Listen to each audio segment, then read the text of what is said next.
their faces, but all right. So welcome to the 6th meeting of the Planning Advisory Committee, our special meeting on June 15th. So we will do a quick roll call just so that we have proper attendance as to who's here. So I'll allow Kelly to run through that. Okay, Councillor Henderson, regret.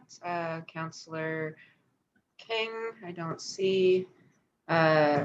Member Bassett, I believe I let you in. Yeah. Okay.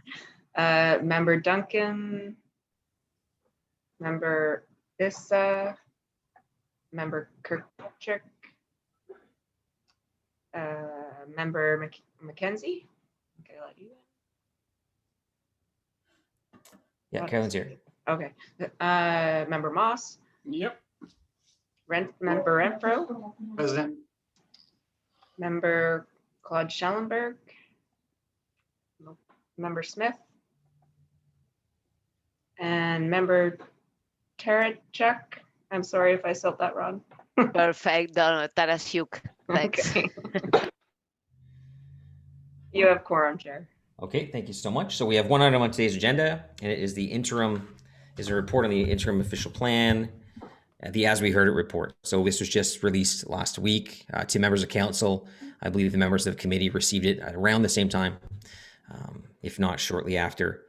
So we're here today to receive a presentation on that report and to have any questions or discussions around that. And this all leads into the next draft of the official plan, which comes to committee and council this fall. So I assume I've got Doug James here, I've got Alain Migueles, and I have Charmaine Forgy here as well. I know Alain was requesting host status so he could share his screen. So if we can do that. And Leanne Seddon, of course, is here as well. I have the presentation, but I'd be happy if Elaine wants to do it. I can give him privileges. Hang on. It probably avoids him from saying next slide 80 times. Not that I have 80 slides, but yeah, it'll go smoother. Okay. I just gave it to you, so you should be good.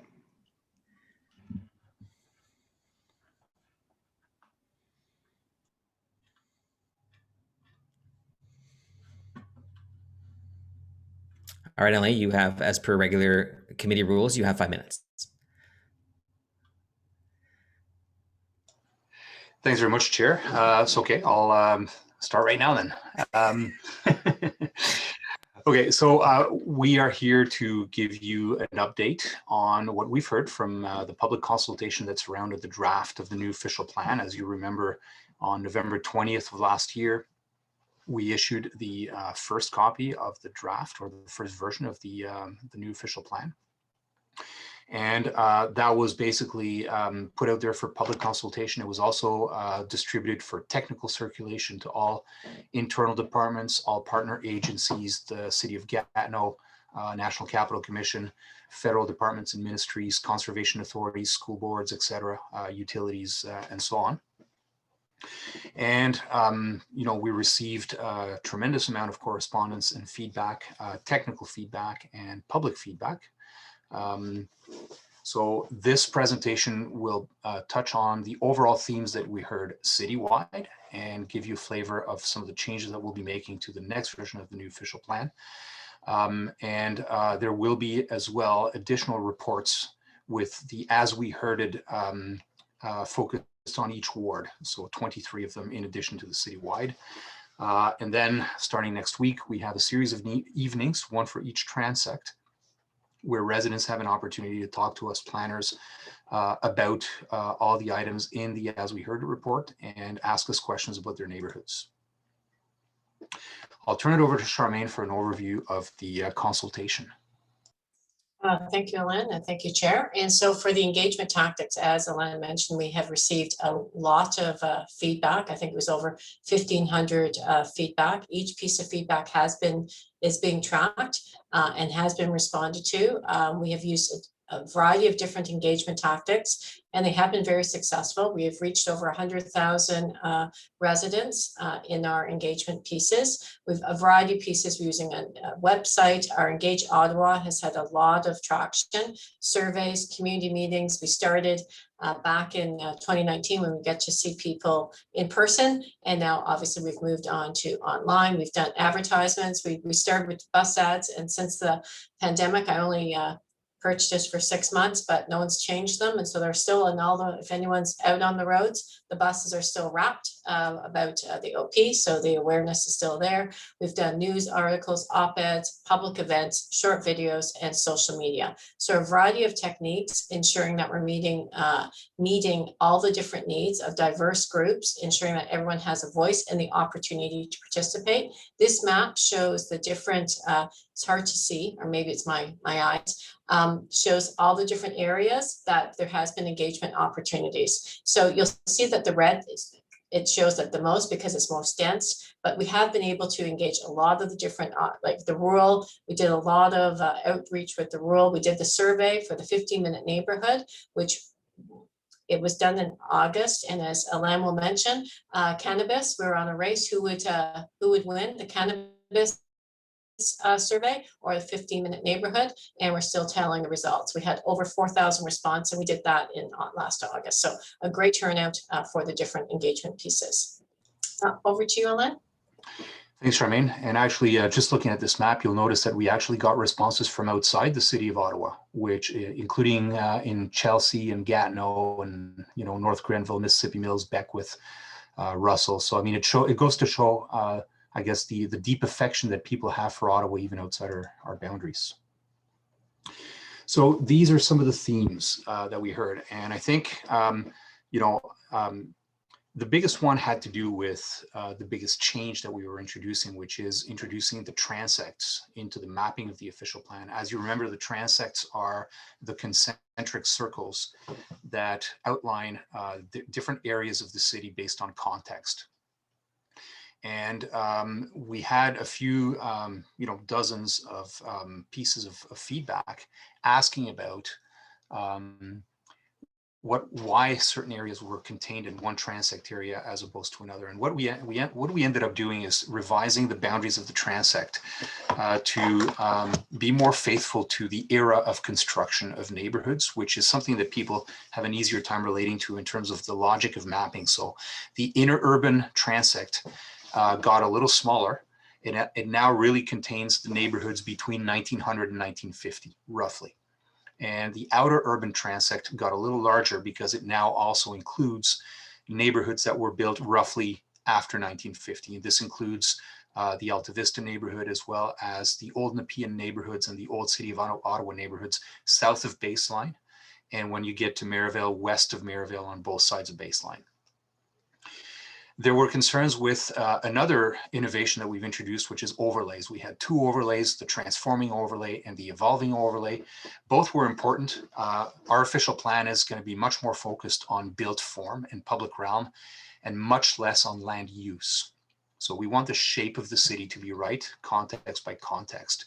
And the overlays were there to guide the evolution from one to another or to reinforce, in the case of the urban typologies of buildings and site designs. So what we've done is we got rid of the transforming overlay, and the policies that used to be there are just embedded in the downtown and inner urban transects. So the policy stays, but it's a little easier to read. And then the evolving overlay stays, and the evolving overlay now will be mapped based on proximity to hubs and corridors. We felt, and we heard from people, that would be easier to understand, as well as to, where does the city and where does the official plan call for gradual change in character, and that's based on hubs and corridors. There was a lot of, concern about our minimum density requirements for neighborhoods. A lot of people felt that they were too high. And we had another look. Obviously, the other side of this ledger is that we need to make the numbers contained in the growth management strategy, which is approved by council and goes hand in hand with our urban expansion package. So we've been able to recalculate and basically, I mean, the draft official plan was, you know, had numbers that made the math work, but they were very coarse. We reanalyzed the numbers that we need to have in the official plan based on implementation. And for that, we enlisted the help of our colleagues in zoning, and we started to work on how they would take this information and start to roll it out in neighborhoods. So what we ended up with are minimum density requirements now become targets. They're no longer expressed as a single number, they're expressed as a range. So within that range, zoning will have the ability to capture different contexts and be sensitive to variations neighborhood by neighborhood. And related to that, the ability to rebuild single family homes. I mean, the minute we go to targets instead of requirements, that is a non-issue now. So people would have the ability to tear down a single family home and replace it with another one in neighborhoods. There were people who were calling for a reversal of the decision to expand the urban boundary. Obviously, we are bound by a council and its approval of the growth management package. There was a call to remove major office as a permitted as of right thing that you can do in the heart of a neighborhood, and we did remove that. A lot of feedback on affordable housing. So the OP, we were told, needs to do more for affordable housing. On that one, we did two things. One, I mean, obviously, we are getting a lot of feedback, and from other quarters, we're getting pressure to do the opposite. So what we are not doing is we are not walking away from the focus on affordable housing that we feel is very important and needs to stay in the official plan. We go much further than the current official plan in a couple of ways. One is providing more housing choice and diversity of home types across more neighborhoods, and that's part of the intensification target. And another one is that we have a whole section now that talks about affordability, not just like the deep affordability as we used to only focus on, which is up to the 30th income percentile, but we now also talk about the 30th to 60th income percentile. And that also sets up the zoning to provide opportunities for more flexible types of homes, especially in existing neighborhoods where we know the land is expensive already. There were questions about some of the words that we were using. So regeneration, there was some pushback on that word because it came with connotations from the 60s that were not always, you know, appreciated. The use of the word appropriate, the use of the word consistent. So we did a couple of updates. We are no longer using the word regeneration. I think people understood the word intensification. That's what the provincial policy statement uses. So we're going back to it. We clarified whenever we say appropriate, we gave more language to say appropriate in relation to what. And consistent, that word's been taken out of the official plan altogether. We use more descriptive language. So if we mean better integrated with the streetscape, then that's what we say. There was a piece of feedback that said that, you know, we should stop intensification until we have all the infrastructure, all the transit, all the amenities. And the reality of the matter is we don't really have any tools to do that, even if we wanted to. There's no mechanism under the Planning Act or the Municipal Act that would allow the city to refuse a building permit based on not having enough supporting infrastructure or transit or amenities or services in a general vicinity. But in general, you know, and when we look at how cities are built, these things have to go hand in hand. The official plan does a much better job at recognizing that with increasing population, neighborhoods will need services to keep up. And the existing official plan was pretty silent on that. But the new official plan is a lot more explicit. And this is something that we're going to continue to review. Basically, what we want is to synchronize infill and intensification and you know, increases in population with the levels of services that the city provides and the permissions that we provide for the private sector to support neighborhoods. On permissions to the private sector, obviously we've got you know, a lot more in this official plan. And on the other departments, well, we've been talking a lot more with transportation, with infrastructure, with parks and facilities, with community and social services, with libraries, with the school boards. A lot of these departments and other stakeholders are getting mapping from us and are getting population projections from us, so they can start to also plan their facilities in the future in accordance with our projections. A lot of questions on minor corridors. So we have explained in the As We Heard It report and in the revised version of the official plan what a minor corridor is meant to be and what it's not meant to be. A lot of people were scared that minor corridor designation would mean we're going to widen the road. That's not what it means. A lot of people were concerned as well that minor corridor meant that we want to transform that street into like a commercial alignment, like a continuous commercial main street. And that's not the case either. Minor corridors are basically just more important streets in a neighborhood. They're the road in and out of the neighborhood. That's usually where you would find bus routes that feed into stations. And those are the streets where we can start to put in the seeds of 15-minute neighborhoods in areas where they don't exist yet. It'll take time. It'll be a different way in each neighborhood, but that's the idea of minor corridors.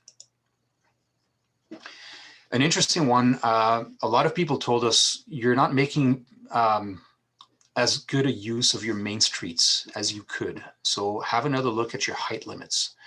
A lot of people qualified that immediately by saying traditional main streets, keep them the way they are, mid-rise. And so we're doing that.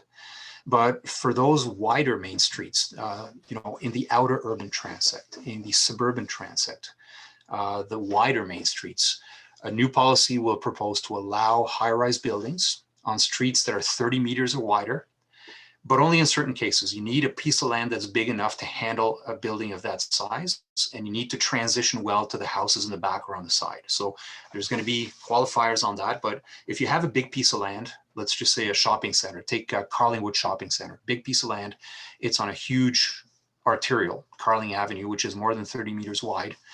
And why 30 meters, by the way? Well, 30 meters is also the height of what starts to be a 10-story building, which is a high-rise. So there is a relationship between the space and the type of building you should be able to build if you have a piece of land that's big enough. Same for hubs, what we call mixed-use centers. We're taking out the 12-story limit. It didn't make much sense to begin with. Most of the existing mixed-use centers already have secondary plans that allow for taller buildings. And here we're replacing it just with a permission for high-rise buildings. Again, in the heart of the hub, high-rise buildings, and in the areas, you know, in the outer ring, abutting neighborhoods, you'll have that same approach that you need a piece of land that's big enough. GOBA, the Greater Ottawa Home Builders Association, is concerned with the incremental effects of policies. We keep adding new policies, and each policy is a requirement. It can add to the cost of housing. And again, affordability is a prime concern. Interestingly, GOBA is very vocal about their concerns on housing affordability. And they've been saying affordability is a good trump card for Ottawa. It's a competitive edge. We can compete with Toronto for workers and young people, and we need to stay an affordable city. We agree with them. So we're going to keep working with them to rationalize policies. And really what's happening with the official plan is the focus of our attention is going to different places. Like I said, we want to worry less about land use, which is what 20th century planning worried about a lot. We want to worry more about urban form, about the shape of buildings, about good public space. So in so much as we have new areas of interest and policy concern, at the same time, we want to liberalize on areas where we don't necessarily have as much a concern or a concern of the same type anymore. And we think that we'll get to something that will make sense. Stronger flood risk management. So again, we have revised policies to basically say that what we now call the climate vulnerable flood area is the 1 to 350 flood. Those are the more massive floods that would be triggered by significant climate change related weather patterns changing. The conservation authorities are working with us, and they've been mapping all this. Again, the statutory floodplain remains per the PPS, but we put the 1 to 350 there as a connection to our climate change master plan and our resiliency analysis. Better protection of tree canopy. So on this one, we think, and we would like the public to also see, that the new official plan actually goes much further. We're much clearer than the current official plan on the importance of protecting urban trees. We went from a 30% target to a 40% target. We want to work in concert with the new tree bylaw, and we have a few measures to protect trees in infill situations. A lot of desire to see 15-minute neighborhoods expand across the city. This has been one of the most popular themes in the official plan. Ironically, you're going to see that we have the expression 15-minute neighborhoods a lot less in the new official plan. We did a very thorough and surgical editing, and we had peppered that expression all over the place, perhaps a lot more than was necessary, but we've tightened it and we've clarified what we mean. So the official plan's intent is to support 15-minute neighborhoods and strengthen them where they exist. It is to help those neighborhoods that are just bubbling under and need a little more of a nudge to get there in the 25 years of the plan. And in areas that are not 15-minute neighborhoods, we want to plant the seeds for them so that the people who come after us and those who are doing the official plan after this one can pick up from there. There was the concept of the 18-hour city for suburban communities. Obviously, suburban communities are not 24-hour cities. So we have two policies that call for good connections from suburban areas into those parts of the city that function as 15-minute neighborhoods 24 hours. And also to increase transit service within suburban communities so that people in suburban communities can have better access to the stuff that's in their community as opposed to having to trek to downtown. I'll turn it over to Charmaine for these two items. Thank you, Alain. So a theme about the engagement with our Indigenous communities, and our response is a commitment to work with the Indigenous communities throughout and beyond the new OP, and we will amend the policies when necessary. The Indigenous communities are an important partners, and we want to ensure that we take the time. They're not on our timeline, we're on their timeline. And so if necessary, we'll amend policies as we need to. We have reached out with all of the different Indigenous peoples and had initiated conversations, and will continue to do so. A theme did come about to extend the timeline for the adoption of the new official plan. The response is there will be no changes. The project timeline from the new official plan was determined by our elected representatives at City Council. So we do not have the authority to extend the timeline.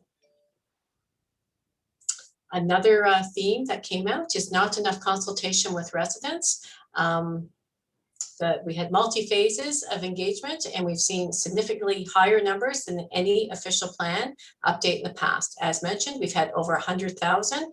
The last official plan had approximately over 8,000. So 10,000, more than that, 10 times the amount of engagement. We've done over 100 different activities, and we've reached different demographics than we have reached before. I'd have to say with the virtual engagement, we've reached a lot of our younger and families who can now pop in and while they're making dinner, reading the kids, putting them to bed, and they still can participate. So we've done that. I feel we've really had the opportunity, provide the opportunity to a lot of different demographics and different residents.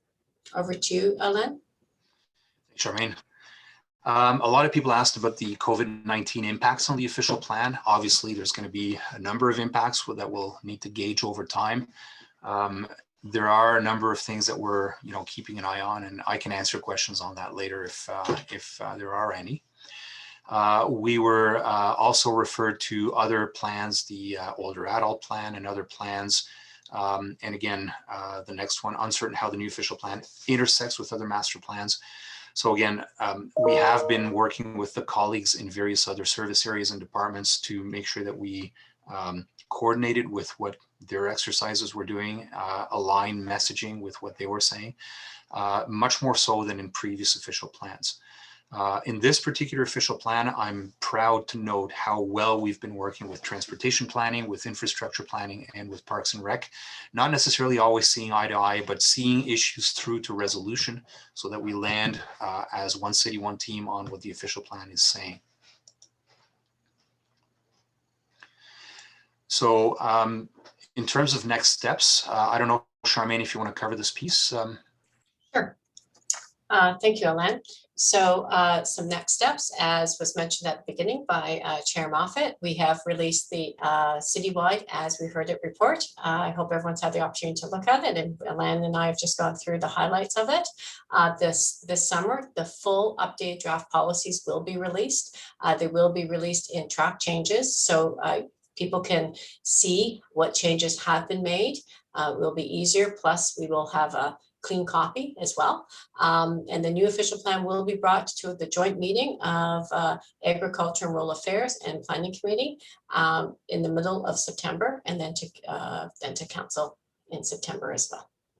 Thank you. We're continuing the public consultation. The project email that the new OP at ottawa.ca will remain open throughout the process. And as I mentioned, each item of feedback that we receive continues to be tracked and shared with our planners. They've been very good and very responsive to the questions and ensuring that all of the feedback is tracked and responded to. Next slide, please.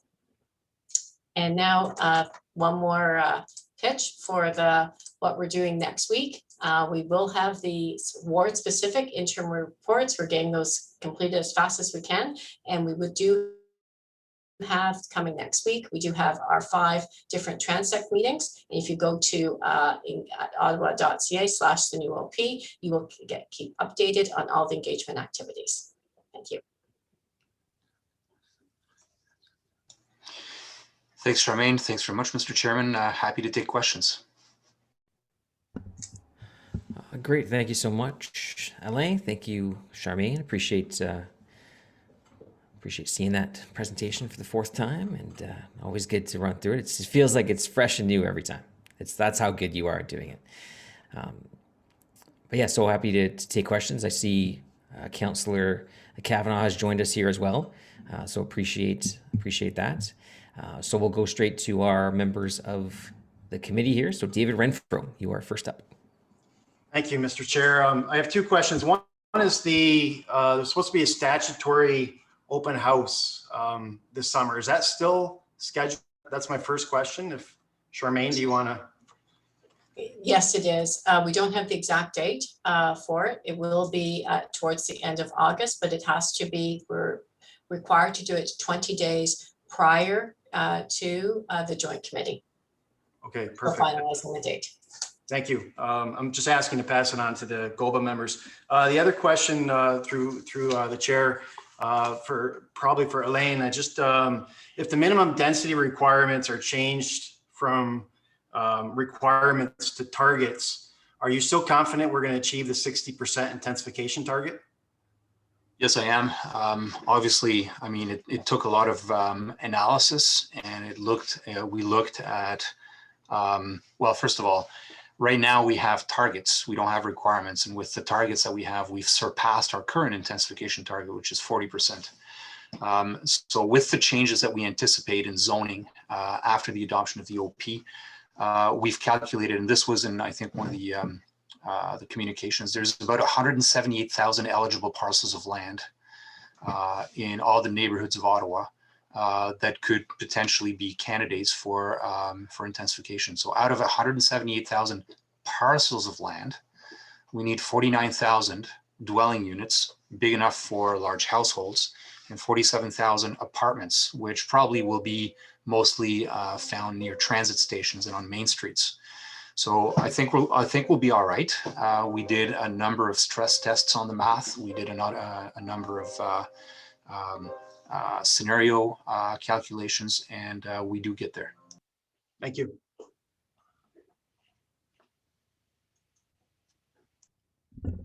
All right, that's it, David. Short and sweet, thank you. I have Carolyn McKenzie up next. Great, thank you, Chair, and thank you, Alain team, for the presentation. I've had a chance to go through the As We Heard It report. I do have first a couple of quick questions, and then I have some comments, if that's okay. So very quickly, maps for transects, are they available? I know that the schedules, the dates for those transect meetings are up on the Engage Ottawa site. Are there maps available? Did I miss them so that we actually know, now that the boundaries have been shifted, which residents will know which transect they actually live in? Are they proposed to, will those be made available? That's a So quick question. yes, the answer is yes. Charmaine and I are going to talk about this tomorrow morning. There is one small change we still have to make, and then we will make them available. Okay, yeah, I think that's obviously important. You mentioned the ward reports they're coming out as soon as possible, so that's great. Looking forward to seeing those. Just some comments, I guess. The report doesn't make any mention of the many requests that I believe were made, and I can't say I read all of the submissions that were made to the planning department for the draft official plan, but I know that there were a lot of requests made for modeling to be shared. This is my, I feel like a bit of a broken record on this one, but I do think that it's important that residents and stakeholders can actually understand the assumptions and the math driving the density requirements and targets that the city is contemplating. I think, Alain, you mentioned, I've heard Stephen Willis quoted in some of the media articles as saying we can make our math work. And so that's great, but I guess my question is, where is the math and the explanation of those underlying assumptions? And why, if it's not being shared, why not? So that we can better understand the policies and the trade-offs being considered. So I heard your comment. Yeah. So we do plan to release that. We just have to slot it in a calendar of releases. And right now, I think we're just focused on the As We Heard It reports. And we also want to get the draft official plan out into the public's hands as quickly as possible. But that information will be made available. Yeah. Okay. Do we have, I know you, like, I have asked this for this before. It's obviously something that it's a tool, I assume, that's being used.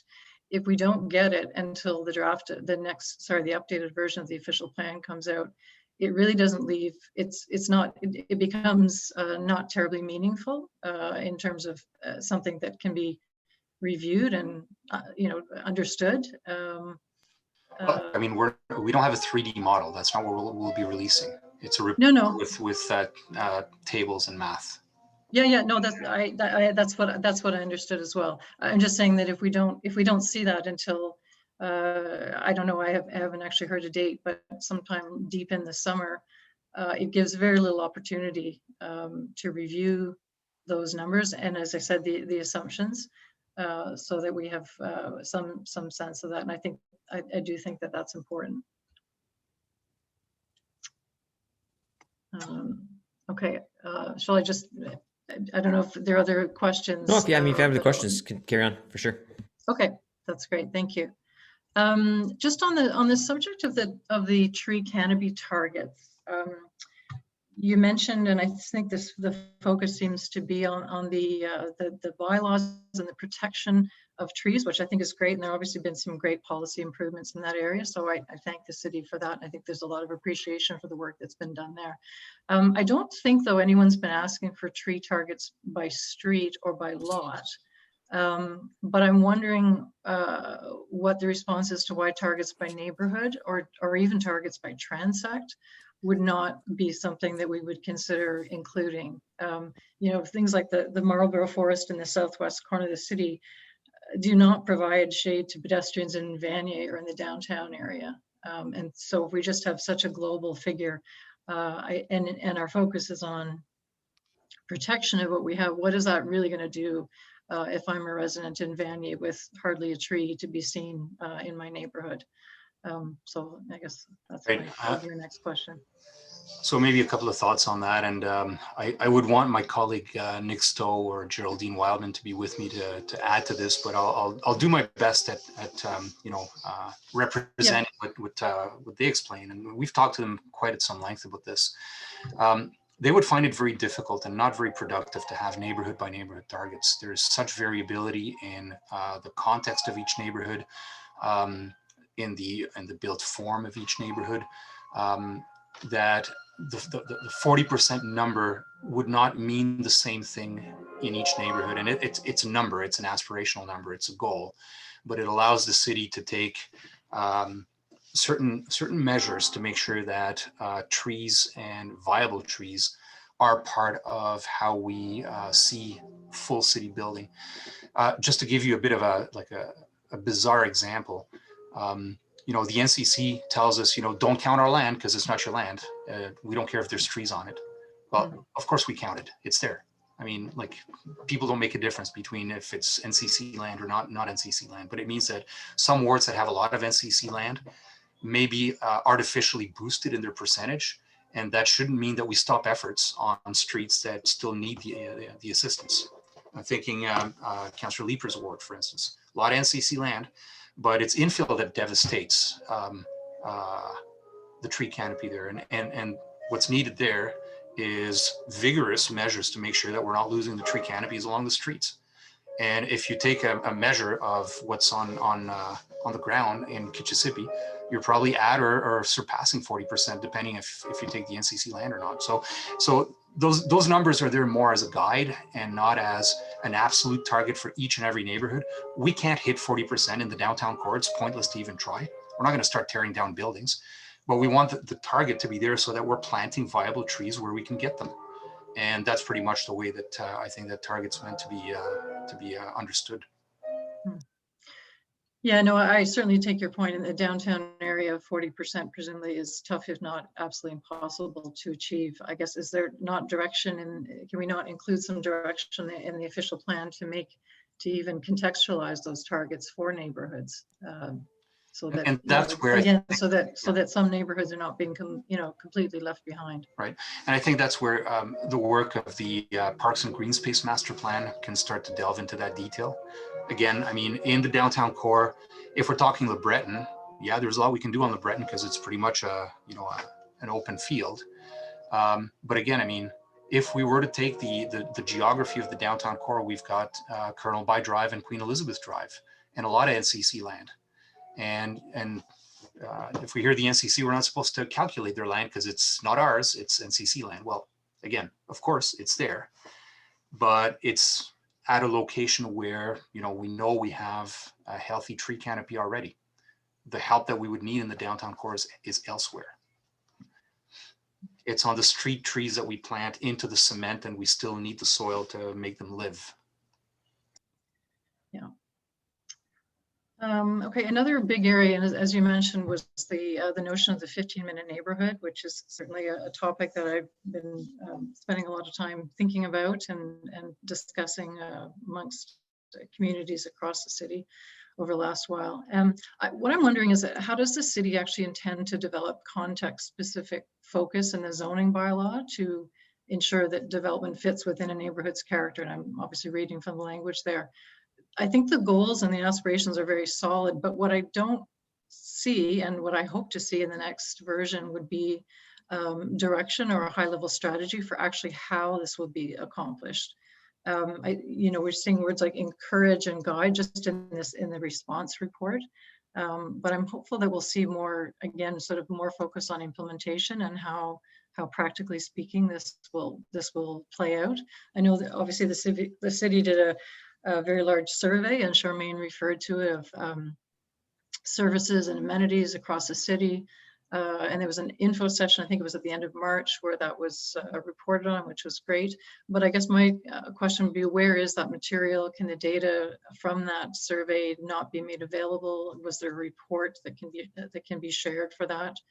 I think if we're going to take this topic of how we advance 15-minute neighborhoods really seriously, we need to have more discussion and analysis of the topic, and I think the OP seems to me needs to have very strong enabling language for how we get at it. We need to better understand not only where food deserts exist, but also where service and amenity deserts, including neighborhood scale shops, parks, and green space are going to be enhanced in our neighborhoods. I personally support the idea that density levels are important, and they really must go hand in hand with enhanced services and amenities to create truly walkable or 15-minute neighborhoods.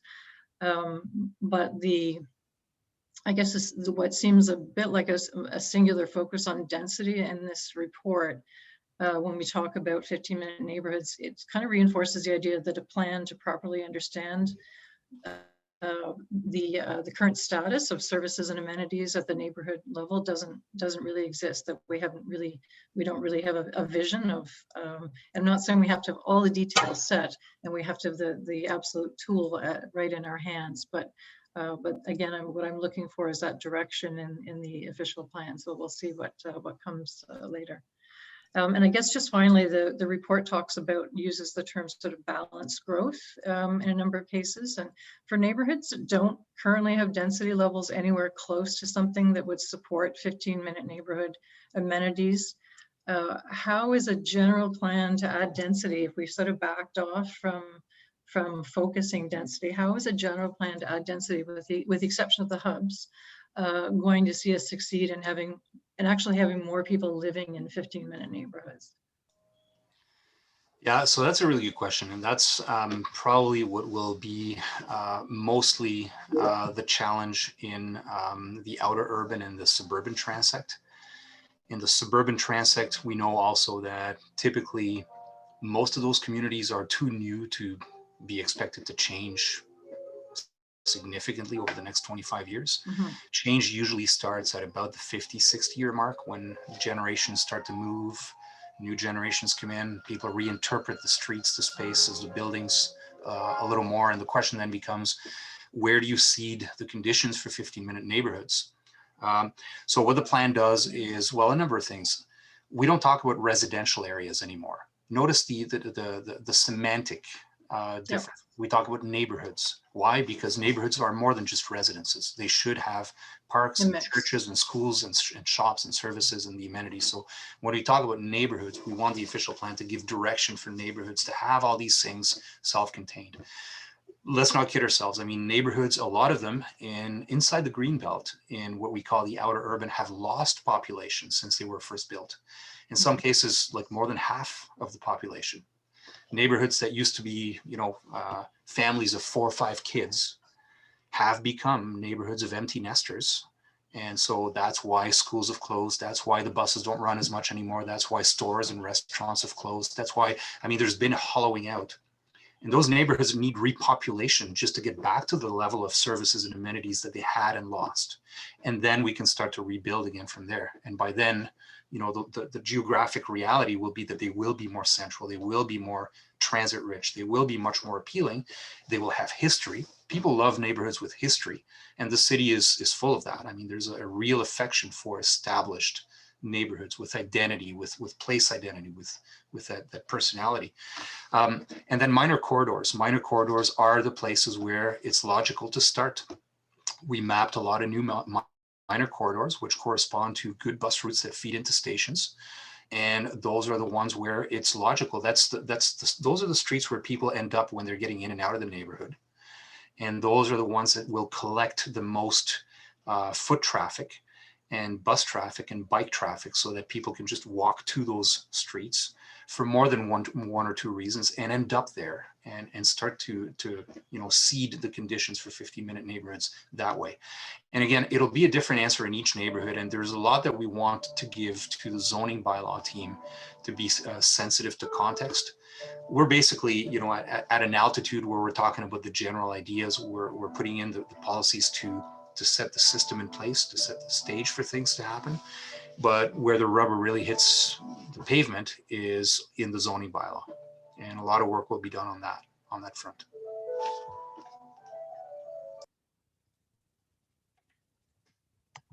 Sorry, one last question, then I'll turn things over to others.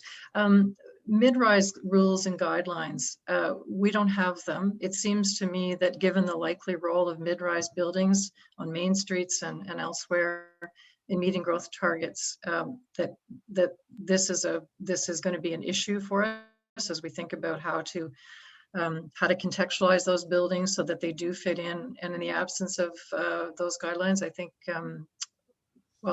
I see us getting into conflict, if I can put it so bluntly, as we see applications coming in that and the city doesn't necessarily have tools to really have discussions with developers about how to better massage those buildings and the massing so that they'll fit in. So that's a bit of a plea to the planning group, to the policy group, I should say, to consider prioritizing that.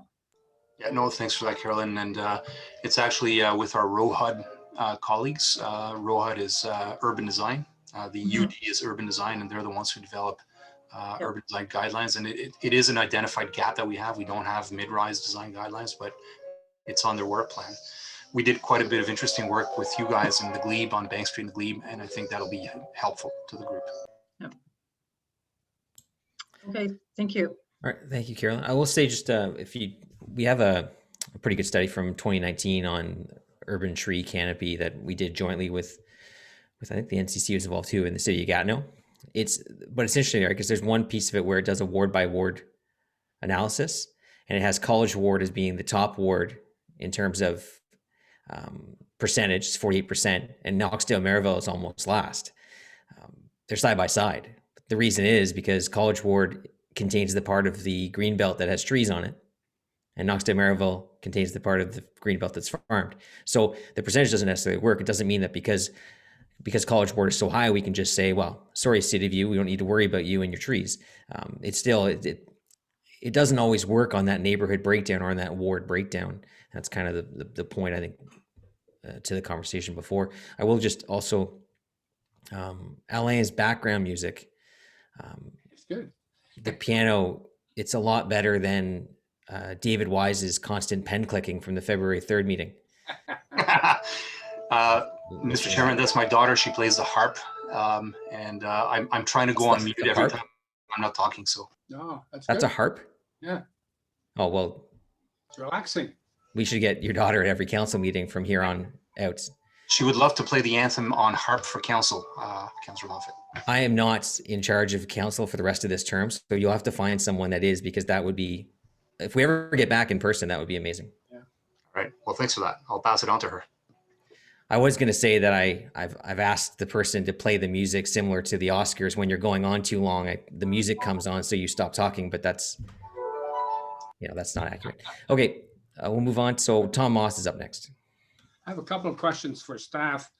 It's my understanding that some of the community associations had some concerns about intensification as it would affect their streetscapes.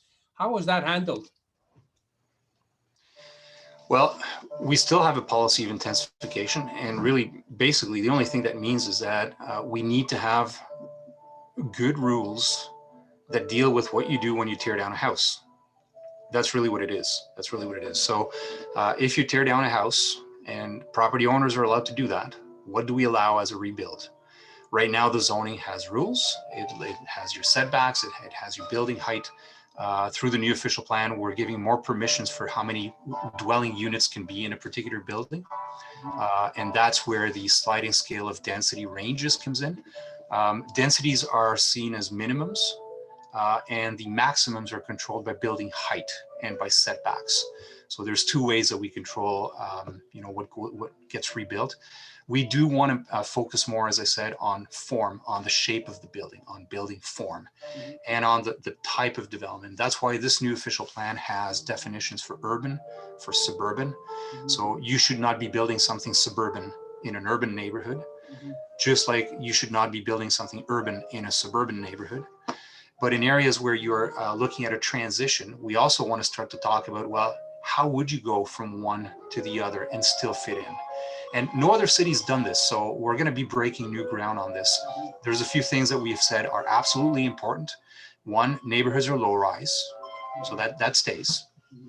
Unless you've got zoning that allows, and we do have some neighborhoods with taller buildings, and that we're not taking anybody's rights away, but basically neighborhoods are low rise.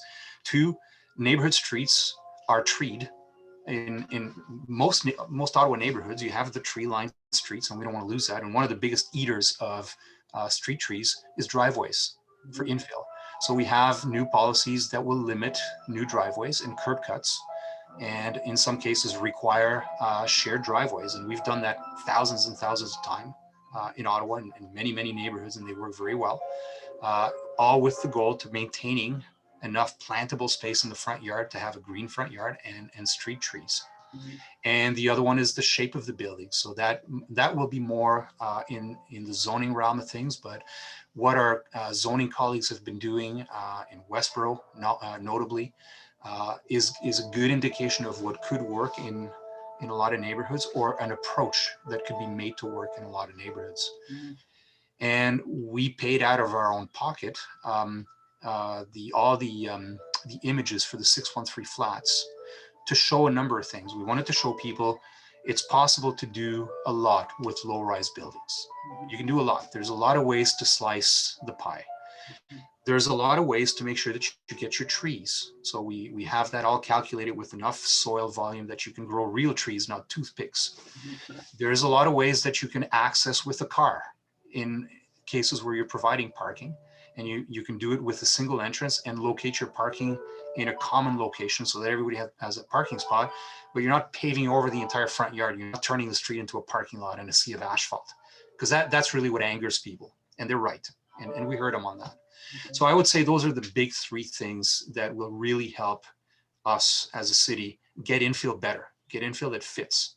You know, and I know that my neighbors here in Sandy Hill don't like it when I say this, but old neighborhoods that have been around for 150 years, you know, you walk down a street here in Sandy Hill and you'll see huge buildings. They used to have like 12 bedroom homes back then, big families. Nobody needs a 12 bedroom home, but nobody wanted those buildings to be torn down either. Those buildings got to live on because they're able to be apartments today.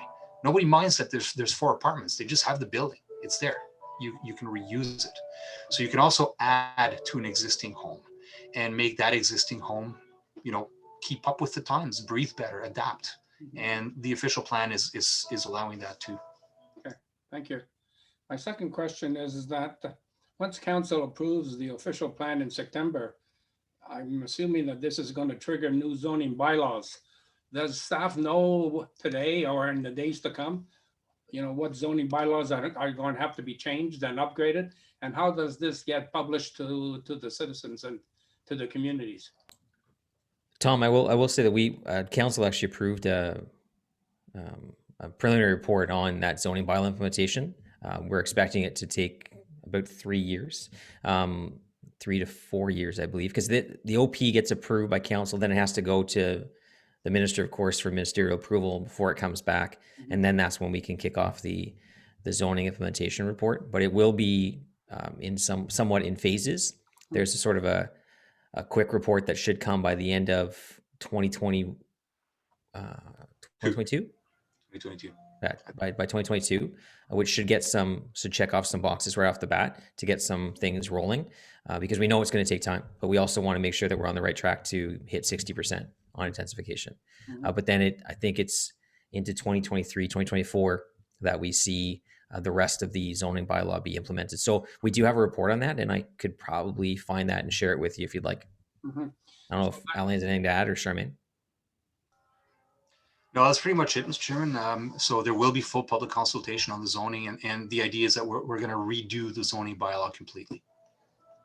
And so as the official plan is approved, then there's going to be an update in terms of what bylaws are going to be triggered for updates. And at that point, is there consultation with the public, or is it just basically indicating to the public that these are the bylaws that are going to be changed? And thereafter it goes to council, I gather. Yeah, there's consultation throughout the zoning bylaw implementation as well. Okay, that's good. Thanks. No worries. We'll move on to Corlia. Hi. First of all, thank you for the presentation. I think that you're doing a great job, very clear.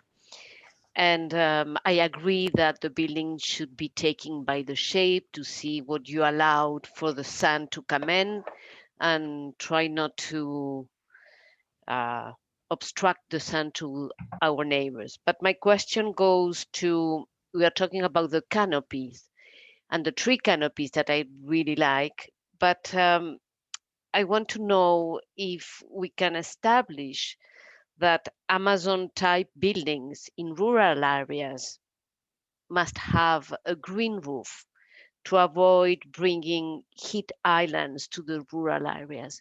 We have now 2 big Amazon buildings near Manatee to both sides, and it's like attracting the heat between the parking lot and not green spaces. So if we have so much respect for the trees, I think that could help too if we create some rules for that. Thanks for the question. We have for the first time, heat island mapping that we didn't have in previous official plans. And we have encouraging policies, but we have to work as well within the limits of the Ontario Building Code.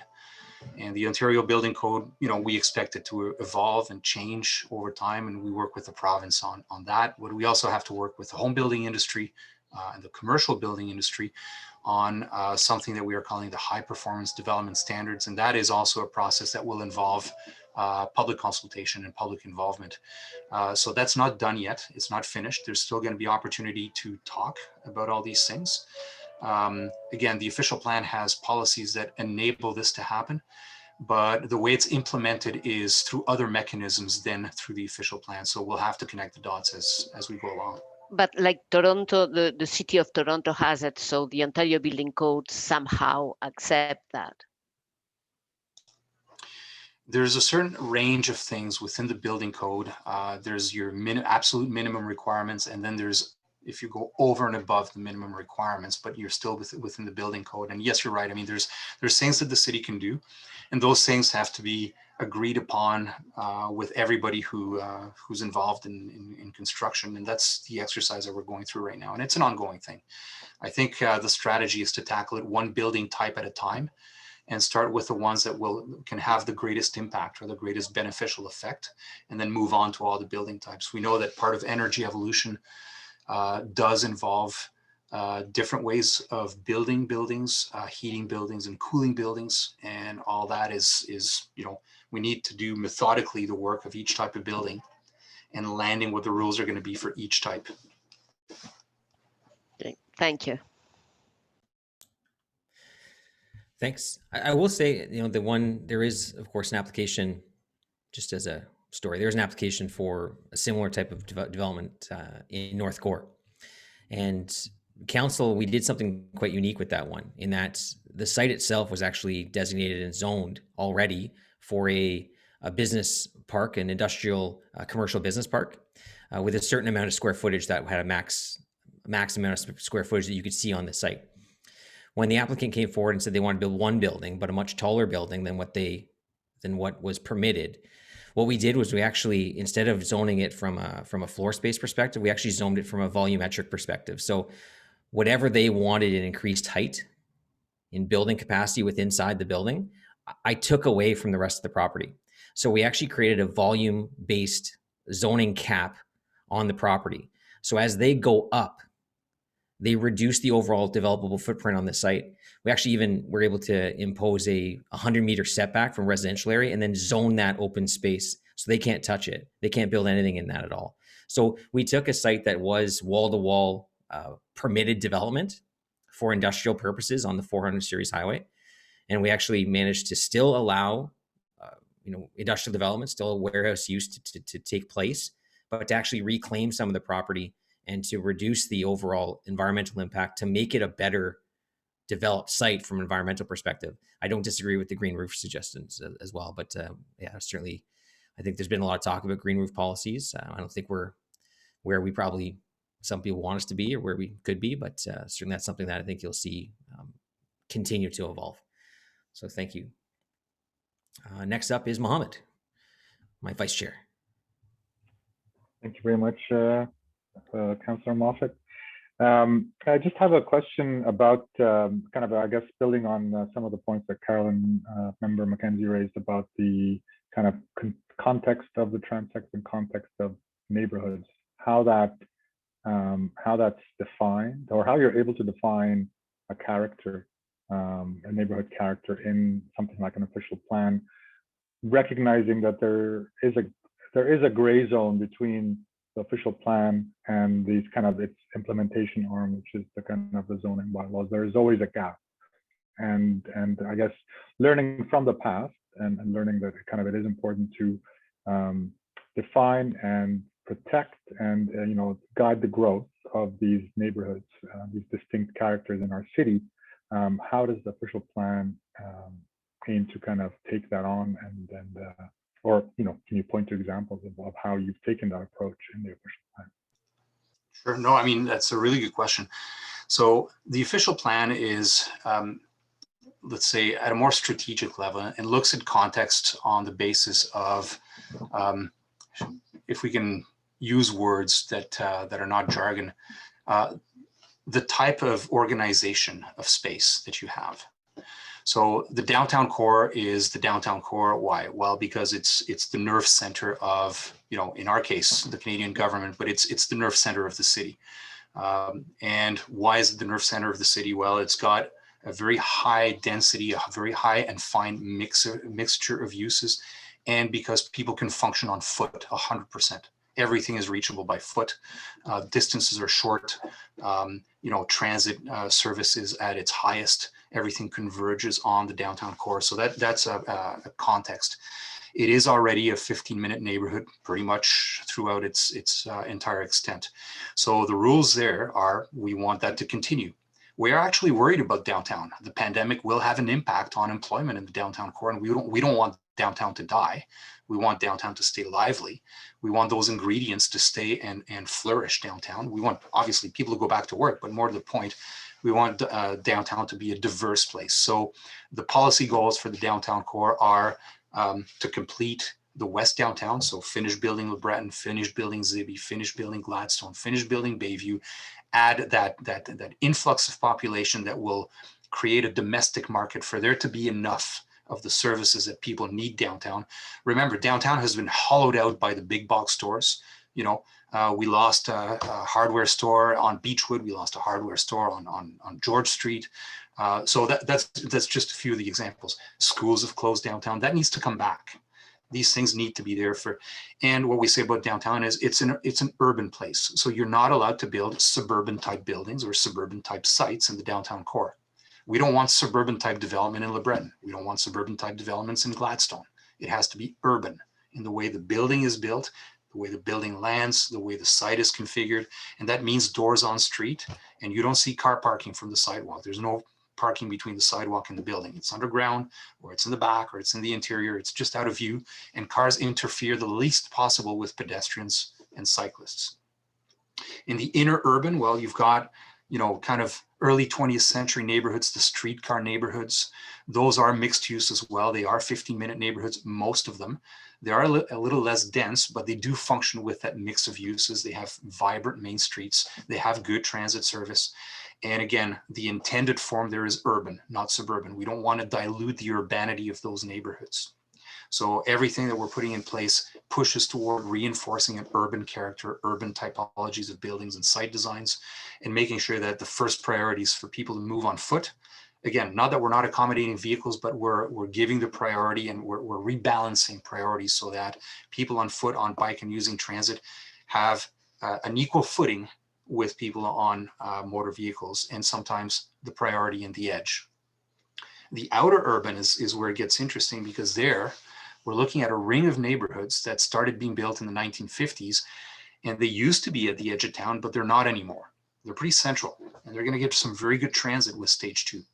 So then the question is, how do you start to reimagine those areas as 15-minute neighborhoods, knowing that most of them are not today, knowing that they have very different street patterns sometimes, knowing that they have very different site typologies sometimes. What do you do with those tower in the park sites? What do you do with those big shopping malls? And then what do you do on neighborhood streets? And that's all our work on infill and intensification that starts with the principles. We want neighborhood streets to still be low-rise. We want neighborhood streets to still be tree-lined. But we do want neighborhood streets to also be lively with families, with kids. Those have become very expensive neighborhoods, and they're out of reach for most people. So one of the goals of the official plan is to give young people a real shot at being able to buy a house in an existing neighborhood. It's never going to be like the 1960s are not coming back. It's never going to be the big piece of land with the single-story bungalow and the white picket fence. Those days are gone. But the land is there. The neighborhood is good. The proximities to important things is there. How do you continue to build on that to make sure that people have a shot at buying places in those neighborhoods and be close to things? And the rules are going to be, well, let's look at the building form. If the building form is good and it fits in the neighborhood, it's good to go. And that's where we want to also start to work on minor corridors. Those minor corridors can be the beginning of the skeleton of a stronger grid, of a stronger mix of uses, that's the logical place to start in those neighborhoods. So that's what I would say. In the suburban transect, the focus is really on the town centers. We have kept the goal of 10,000 jobs in each suburban town center. We're adding one, which is Riverside South. And that's where all the rapid transit lines will be converging. And honestly, I mean, what we've been hearing from most of the property owners in town centers, which are shopping malls, by and large, they're shopping malls, they're ready. They're ready to start changing. Plaza Orleans is ready to start changing. Canada Centrum's ready to start changing. Barrhaven, we just finished the Barrhaven downtown secondary plan. So in the next 25 years, there's going to be quite a bit of action in those town centers, and very interesting action as well, because all of our town centers, thanks to the foresight of the Ottawa-Carleton region, are already connected with rapid transit. They're ready to go. It's plug and play. Thank you for that, Alain. That's a great just, you know, high level overview, I think, of how the official plan will look at the city and the morphology of the various kind of components that make up the city from center to out. I guess my question was maybe somewhere in between. So if you're at 30,000 feet going down to a bit lower, like how does the official plan talk about specific, can the official plan talk about specific character that relates to, say, the natural morphology of the city of Ottawa, its relationship to the river, its relationship to wind, or to, you know, like kind of really that drills down into neighborhoods and drills down into particular growth patterns that have evolved after, you know, 150 years of growth, let's say. And how does this official plan identify that character, that identity, and provide a structure for the zoning to really support its growth, but also support its kind of preservation? We stopped short of going into that level of detail on purpose, I think, because we also want to give everybody the opportunity to, first of all, get familiar with the transect, get familiar with the big ideas, and then start to think about how these things would reasonably and desirably translate in their neighborhoods. So by the time we're doing zoning, that discussion can really start to make sense and be attached to real rules that are going to govern what people are allowed to build. So in answer to your question, we have stayed at a level that is more strategic, more general, but also retains enough flexibility for our colleagues in zoning to do the neighborhood by neighborhood work, the discussions that they will be having and that they've been asked to have.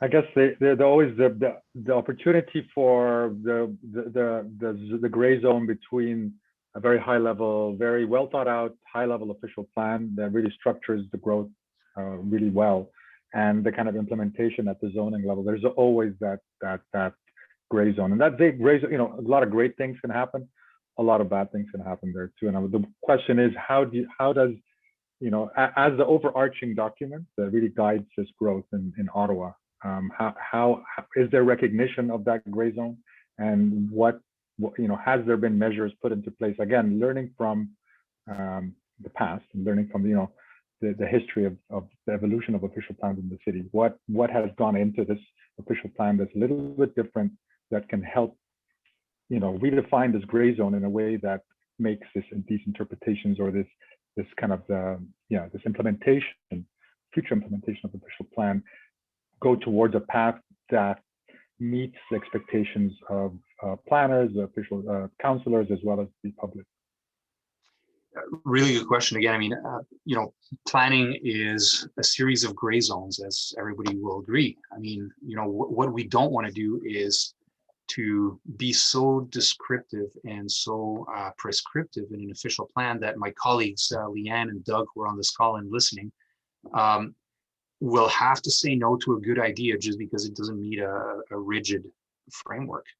What we want to get right is the framework allowing for the type of creativity, the type of flexibility, the type of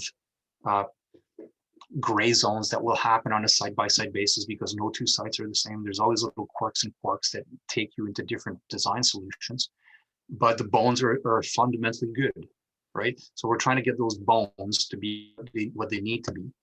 And, you know, so we start with, well, let's describe at a high level what's urban, what's suburban, and what's transitional. That's one layer of description. Within that, there can be a lot of different ways of doing something. But, you know, if Leanne or Doug get a, you know, an application for, okay, well, I want to build a single story strip mall with parking in the front on Bank Street in the Glebe. No, that's that right away. That's like the first binary equation there is a fail. Go back and build in accordance to what the transect says. But then in accordance with what the transect says, there's a number of possibilities that are equally good. And the official plan doesn't want to go into that level of detail. Secondary plans in some cases do. So Bank Street in the Glebe will have a secondary plan that will have a lot of extra detail that's context sensitive to the Glebe. And where we have secondary plans, that level of policy is able to capture a number of things. We are bringing back 27 secondary plans, and we've got another 6 on the go. So at that level, we are able to introduce a number of elements that are more germane to a neighborhood, I would say. Steph, final question. I just, again, recognizing the kind of the significance of the official plan and it's kind of, you know, over kind of a long period of time.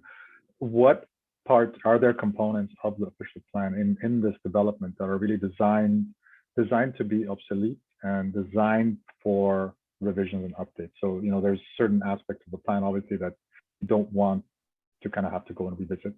But there's certainly aspects that you're kind of by design recognize the change that happens around the city, or recognize the speed of evolution of the city, you know, in response to, you know, maybe the city is also increased in size and density and diverging opinions. And it's also subject to a global, you know, the city's a reflection of global trends and what's happening around the world. So what parts of that plan can be responsive to change and are designed to actually be changed? And that's one of the best questions I've heard on this whole public consultation so far. So, you know, I very much appreciate it. I mean, at the core of it, I think the whole system of transects allows for future generation of planners to see where things are at and adapt. Transect boundaries could change as well. And we've had requests for changes to the transect boundaries, and we have done some changes, but that's not to say that future planners doing the same job we're doing in 10, 15, 20 years may not decide to map transects differently. One of the things we did this time is we eliminated the old central area designation and replaced it with a downtown transect, which reflects the actual extent of today's downtown core, which is much, much bigger. That's one notable change. And the goals we have today for the downtown, if we reach them in 25 years, I don't know what the goals will be for the downtown in 25 years, but that policy instrument is there in order to provide for that revision. So for each transect, you know, let's say that in 25 years, the suburban transect is at the same stage of evolution as the outer urban is today. It would have different goals for the following 25 years. It would have different policies based on a study of that transect's morphology and building age and what the opportunities might be based on the needs of people in 2050, who we can't guess about. Those are our children's children. So, you know, I think it's recognizing that the city is never a finished product. Neighborhoods are never a finished product. You know, there's always a constant, you know, that urban sedimentation that happens naturally would make it very arrogant for us to say, well, this is it and that's it, that's all, and no more change after this. No, things keep changing. And it's to understand by context what you're dealing with and how to give guidance to that change. Where is it going to? What is it changing to? That's what we're trying to do. It's our first time out with this approach, and you know, we'll have to grow with it, and there will be, you know, adjustments along the way. We're not going to get it right 100% the first time out, but at least it sets us on that path. And I think it sets us for those discussions on an ongoing basis as well. I'll be interested just to, again, maybe at another time, just to learn more about what you've designed in this plan, that, you know, whether it's a 5-year cycle or a 10-year cycle or a 3-year cycle, that there are some aspects of it that are predetermined, you know, that will go through a study or a revision or an analysis of some kind to kind of evaluate you kind of plan for obsolescence in a way. Right. I mean, and in a way, legislation keeps us to that because, you know, we have 10-year review now that this is a brand new official plan. It's 10-year review. We'll have a 5-year touch base on the land supply, but it's a 10-year review for the plan. And then if we amend the plan, it's on a 5-year cycle. So and then there's the monitoring that we'll be doing. Thank you.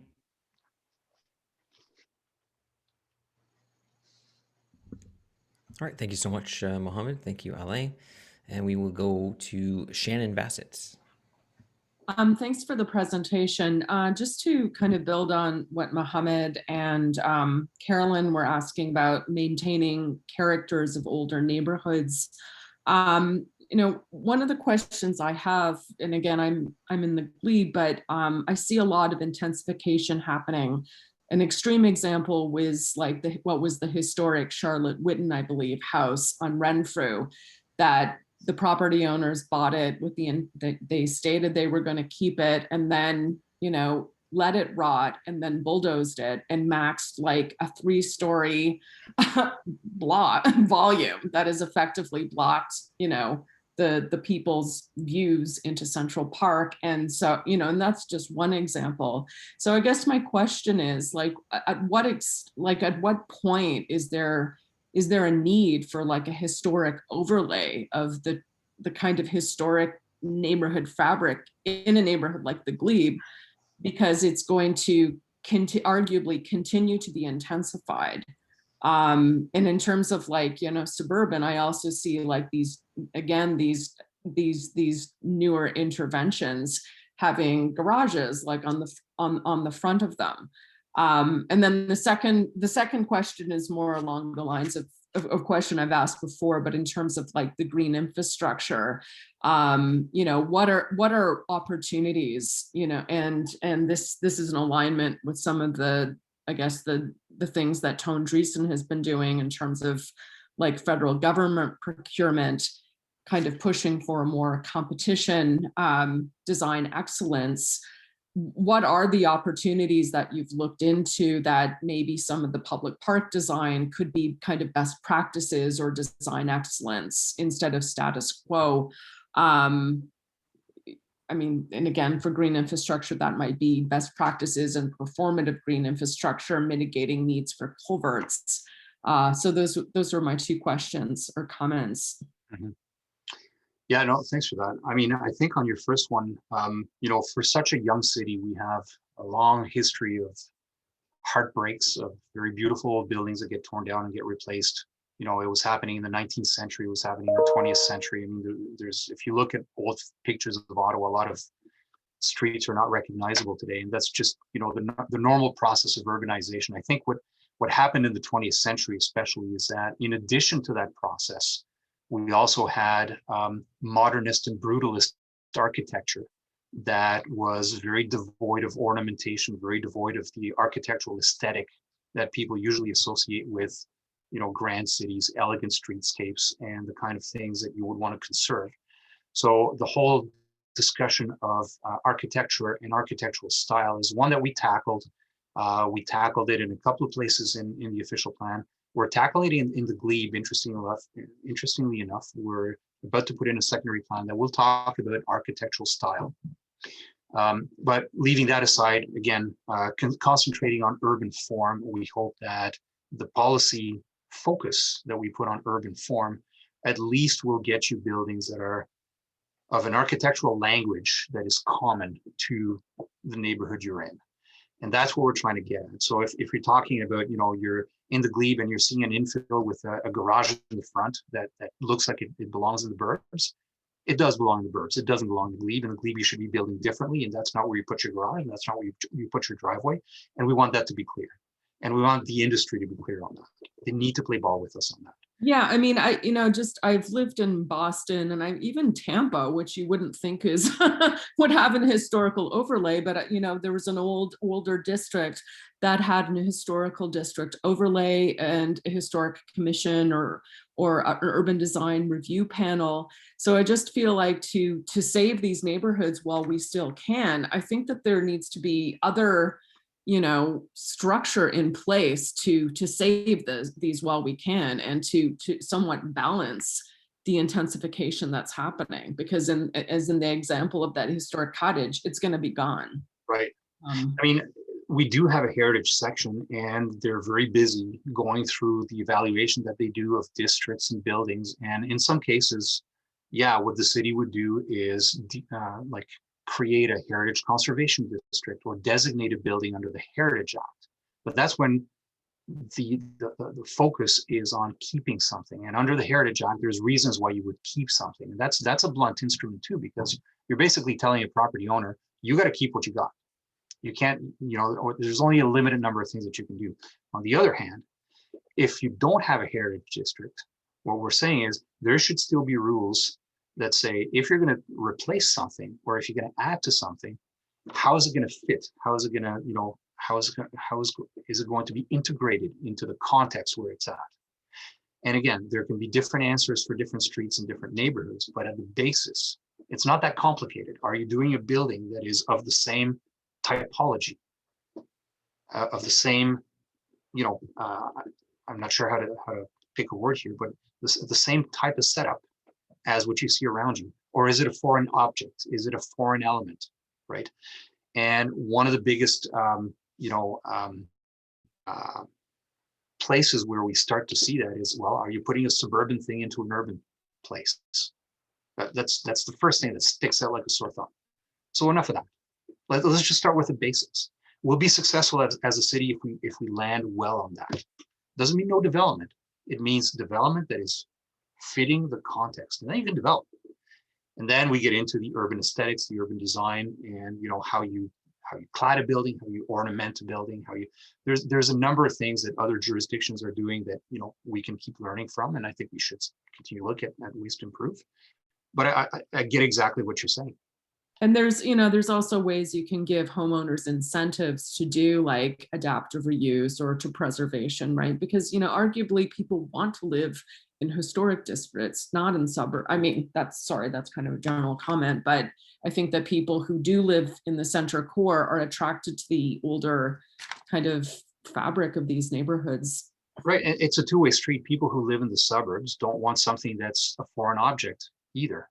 So you wouldn't, again, not to pick on the glebe, but you wouldn't want to glebify Canada. It would be a foreign object. Canada is not the glebe. Canada has its own character, has its own flavor, has its own typology of buildings, and you should fit with that. So the Transect is set up to do that as well. If you're building an infill in Canada, well, it should look like what's around you. And if it's suburban, well, you should be doing a suburban type building. That's fair as fair, right? So it's non-judgmental. From that standpoint, people can make the choice they're going to make. But when you're doing a building in a context, you should be taking cues from what's around you.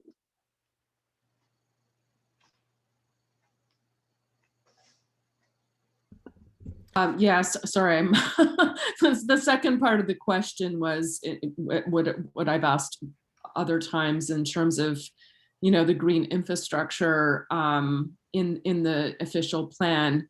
Again, are there ways, because it's a capital city, are there ways to look at kind of best case practices of design excellence in maybe some of our park designs that can, have performative ecologies, and then that layers as well with, procurement. Like, are there opportunities in maybe some of the public space systems to have competitions as opposed to taking the lowest bidder in terms of procurement? Yes, no, sorry for skipping over that question. It is, so I had planned to get to it. So one of the things that happened through this official plan is that Parks and Facilities has been talking to us quite a bit. They're going to be using our Transect mapping for their planning. And one of the things we discussed with them is to have a typology of parks and green spaces that also matches the Transect. It's not the same to be in an inner urban neighborhood where you have parks like, Central Park in the Glebe, which is, a late 19th century park with railings and formal stairs and edges, and, well, that's an urban rendition of the park, versus a 1950s park, which is more of an open field. It's it's got swings on the side, but there's no formality to it. There's no fencing to it. There's no sidewalk often. So they want to work on typologies of parks based on where you are in the city. And what's going to be interesting is in the inner and outer urban transects, whether they start to introduce some of the typologies that we see in the older parts of town. Actually, yeah, if you look at pictures of parks from the early 1900s, they look like very different places. They have more of a design polish to them. They have formal paths and benches and lights and stairs and retaining walls, and the space is more laid out. It's more programmed. It's more thought through. There is, Frederick Law Olmsted, who designed Central Park, and then the Mount Royal Park in Montreal is famous for having done such wonderful spaces by very deliberate planning and design of green space and open space. And so the Parks and Green Space Master Plan is going to touch on that. The other thing that you're, I think, talking about is green infrastructure in the sense of the low impact development standards. So LIDs, the kinds of things that we do on certain streets where we have bioswales, where we have larger space for planting trees that also act as a stormwater catchment. And there is now a mention in the official plan of that, which did not appear in the existing official plan. Yeah, I don't want to monopolize this, but to use Central Park as an example, I mean, that was originally water. And so I just see them putting in very costly kind of culvert infrastructure to mitigate the flooding that happens there. But at the same time, there's, it was wonderful when it froze, like people would have an impromptu skating a couple of years ago. And so I would just encourage you or urge you to look at kind of best case practices where leading landscape designers are integrating kind of floodable landscapes or landscapes that are performative and not, putting in costly infrastructure to mitigate flooding. Thank you. All right, thank you. Is that it, Shannon? Anything else? No, that's it. Awesome. No worries. I just want to check before moving on. So David, you're back on the list. Go ahead. Thank you, Councillor. I apologize. I should have taken a little more time to get all my questions together, but I took a few more minutes to reflect on. All right, you're allowed to come back on. It's fine. Okay, perfect. Sorry, apologize. it's not like council where you get 5 minutes and you're cut off. So, well, I'm not the mayor, and at committee we do things differently. At committee, you can come back on more times. Perfect. Thank you very much. I just had 2 follow-up questions regarding housing affordability. We know housing affordability has become absolutely non-existent in Ottawa right now. There's a huge supply issue with market demand. So because I'm very happy to see housing affordability prioritized in the new draft OP. So from a land economics point of view, market demand is currently far outweighing the availability of service land. I sit on the Canadian Home Builders Board of Directors. This is a national issue. It's not just a provincial issue. So it's not just a local Ottawa issue. This is all across Canada. There's also been a lot of recent economic reports that are concluding that the only proven solution to fix housing affordability is to build more homes. So we need to do this all together. It's community groups, it's elected officials, it's staff, and it's GOBA. It's builders that are going to provide more supply to help the market demand. So my 2 questions. My first question is, will there be any new policy added to the OP to help streamline the planning approval process to bring projects to the market quicker? We know that if there's quicker approvals, we'll have a direct impact on the soft costs of a project, which will help housing affordability. If you reduce the soft costs of a project, it's going to make the project more affordable, and we're going to be able to offer more affordable units to residents. But more importantly, it's also going to add more housing supply. If there's more housing supply, we'll satisfy the market demand. So my first question is, will there be new policy added to the OP to help streamline the planning and approval process? And my second question is, if the answer to that is yes, can we build off of the zoning bylaw and build off of the R4 reviews that have previously been done?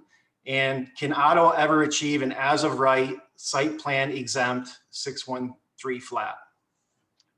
Good questions, David. I think, on your first question, I don't think that the official plan would be the place where we talk about process, and Leanne and Doug are on this call, but the official plan certainly the report that introduces the official plan will come with the work plan annex, where we will be looking at mechanisms that can help accelerate the production of housing and get more housing to market quicker.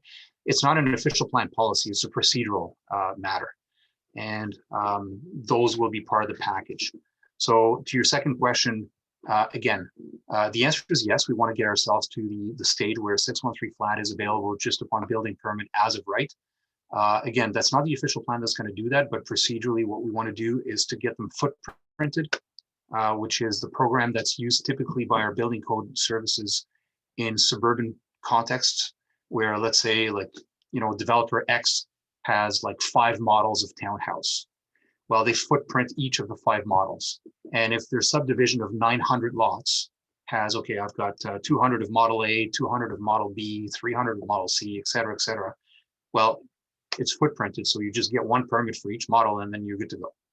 We want to do that for 613 flats. And basically we want to do that for small scale multi-residential buildings that otherwise meet all zoning.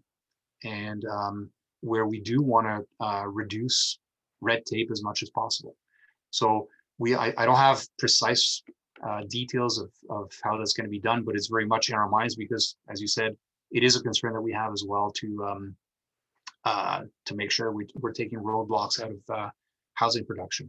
On the other hand, if you need amendments or if there's issues that don't meet the checklist, we'll call you back in for site plan and we'll have those conversations. I see Leanne has her hand up.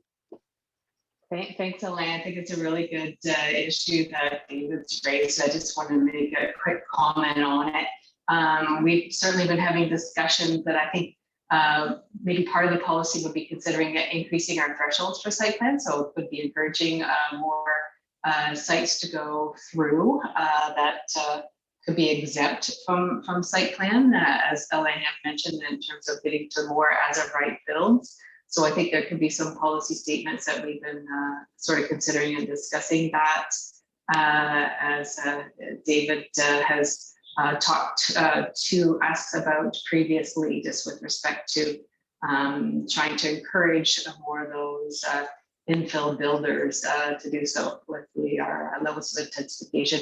And I think just from a process perspective, David, you make a really good point with respect to housing affordability and timelines for the approval process. And certainly we have undertaken to develop a bit of a backlog reduction strategy within our team. We're going to be sharing it with the industry for feedback next week.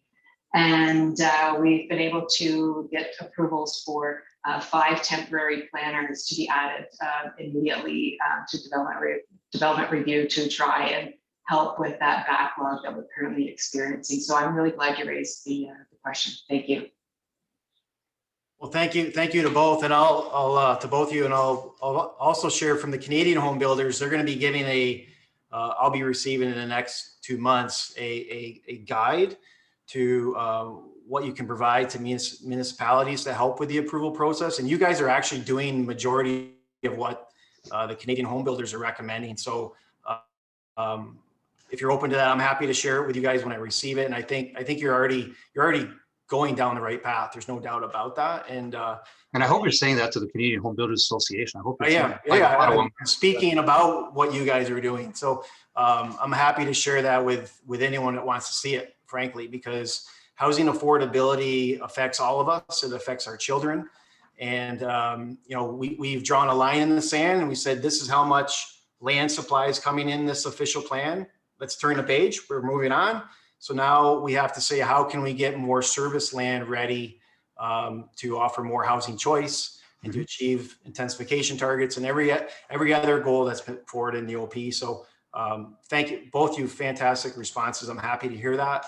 And I'm always here to help any way possible. So thank you. Thank you.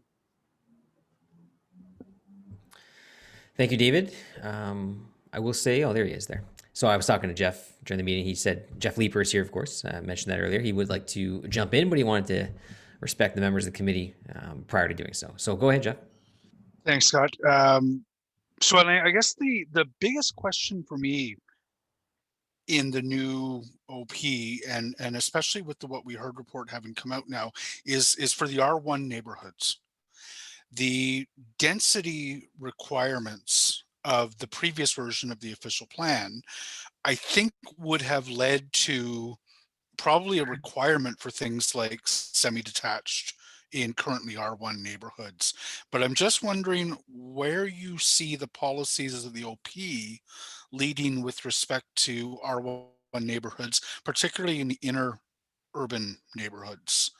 If we wanted to maintain single detached only zones, uh, um, and developers were interested in rebuilding those with semis and began seeking rezonings, what's the internal logic of the OP that would lead one way or the other? I mean, I think it would be a little premature to give an answer, a blanket answer on a neighborhood by neighborhood basis. But I mean, I think there's two things here. One is the density targets are targets, so they're not requirements. So therefore, we would be talking about zoning permissions more than we would be talking about zoning requirements. So what becomes permitted would then reflect what's in the official plan. And then based on permissions, I mean, there's a number of ways. I mean, to answer your question, if there's a wish to retain an ability to have single family homes, I mean, then what you would need to regulate is the lot size and frontage. You can reach those inner urban density target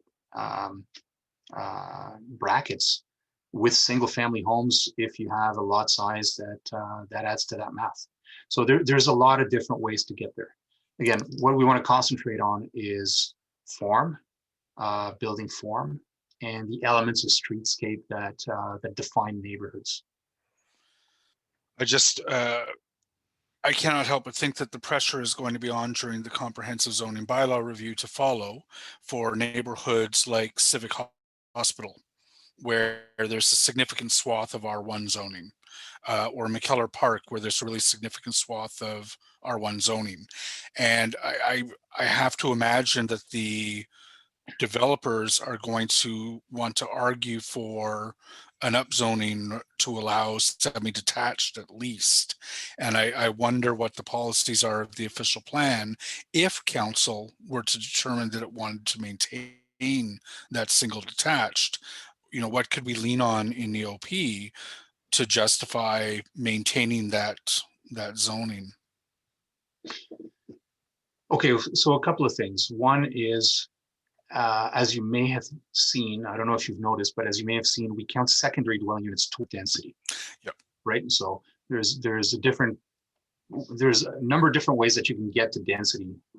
Even if your main home is a single family home, you can have a basement apartment and you can have a coach house. You can now do both. Right now you can do either or, but we've opened the door that you can do both. You can have a basement apartment and you can have a coach house. If the question is, I want to do a semi, then the first thing is, well, if you're in the inner urban transect, you cannot do a suburban type building. So the types of semis that we've seen with 2 garages in the front and 2 driveways, that's finished. Gone. No more of those. You will have to do a semi with a single driveway, shared driveway, and we don't want to see a garage in the front. That's it. So under those circumstances, is it so bad? Maybe not. If there's a carriageway that takes the cars to a facility in the back and they park and they're out of view and out of sight, and you've got 2 trees in the front and green front yards, is that so bad? Maybe not. It all depends on the form. It all depends on how it hits the ground. And in that context, if there's a wide lot that's wide enough to allow for that to happen, maybe it's not so bad. So these are discussions. Again, there's a lot of different ways to get there.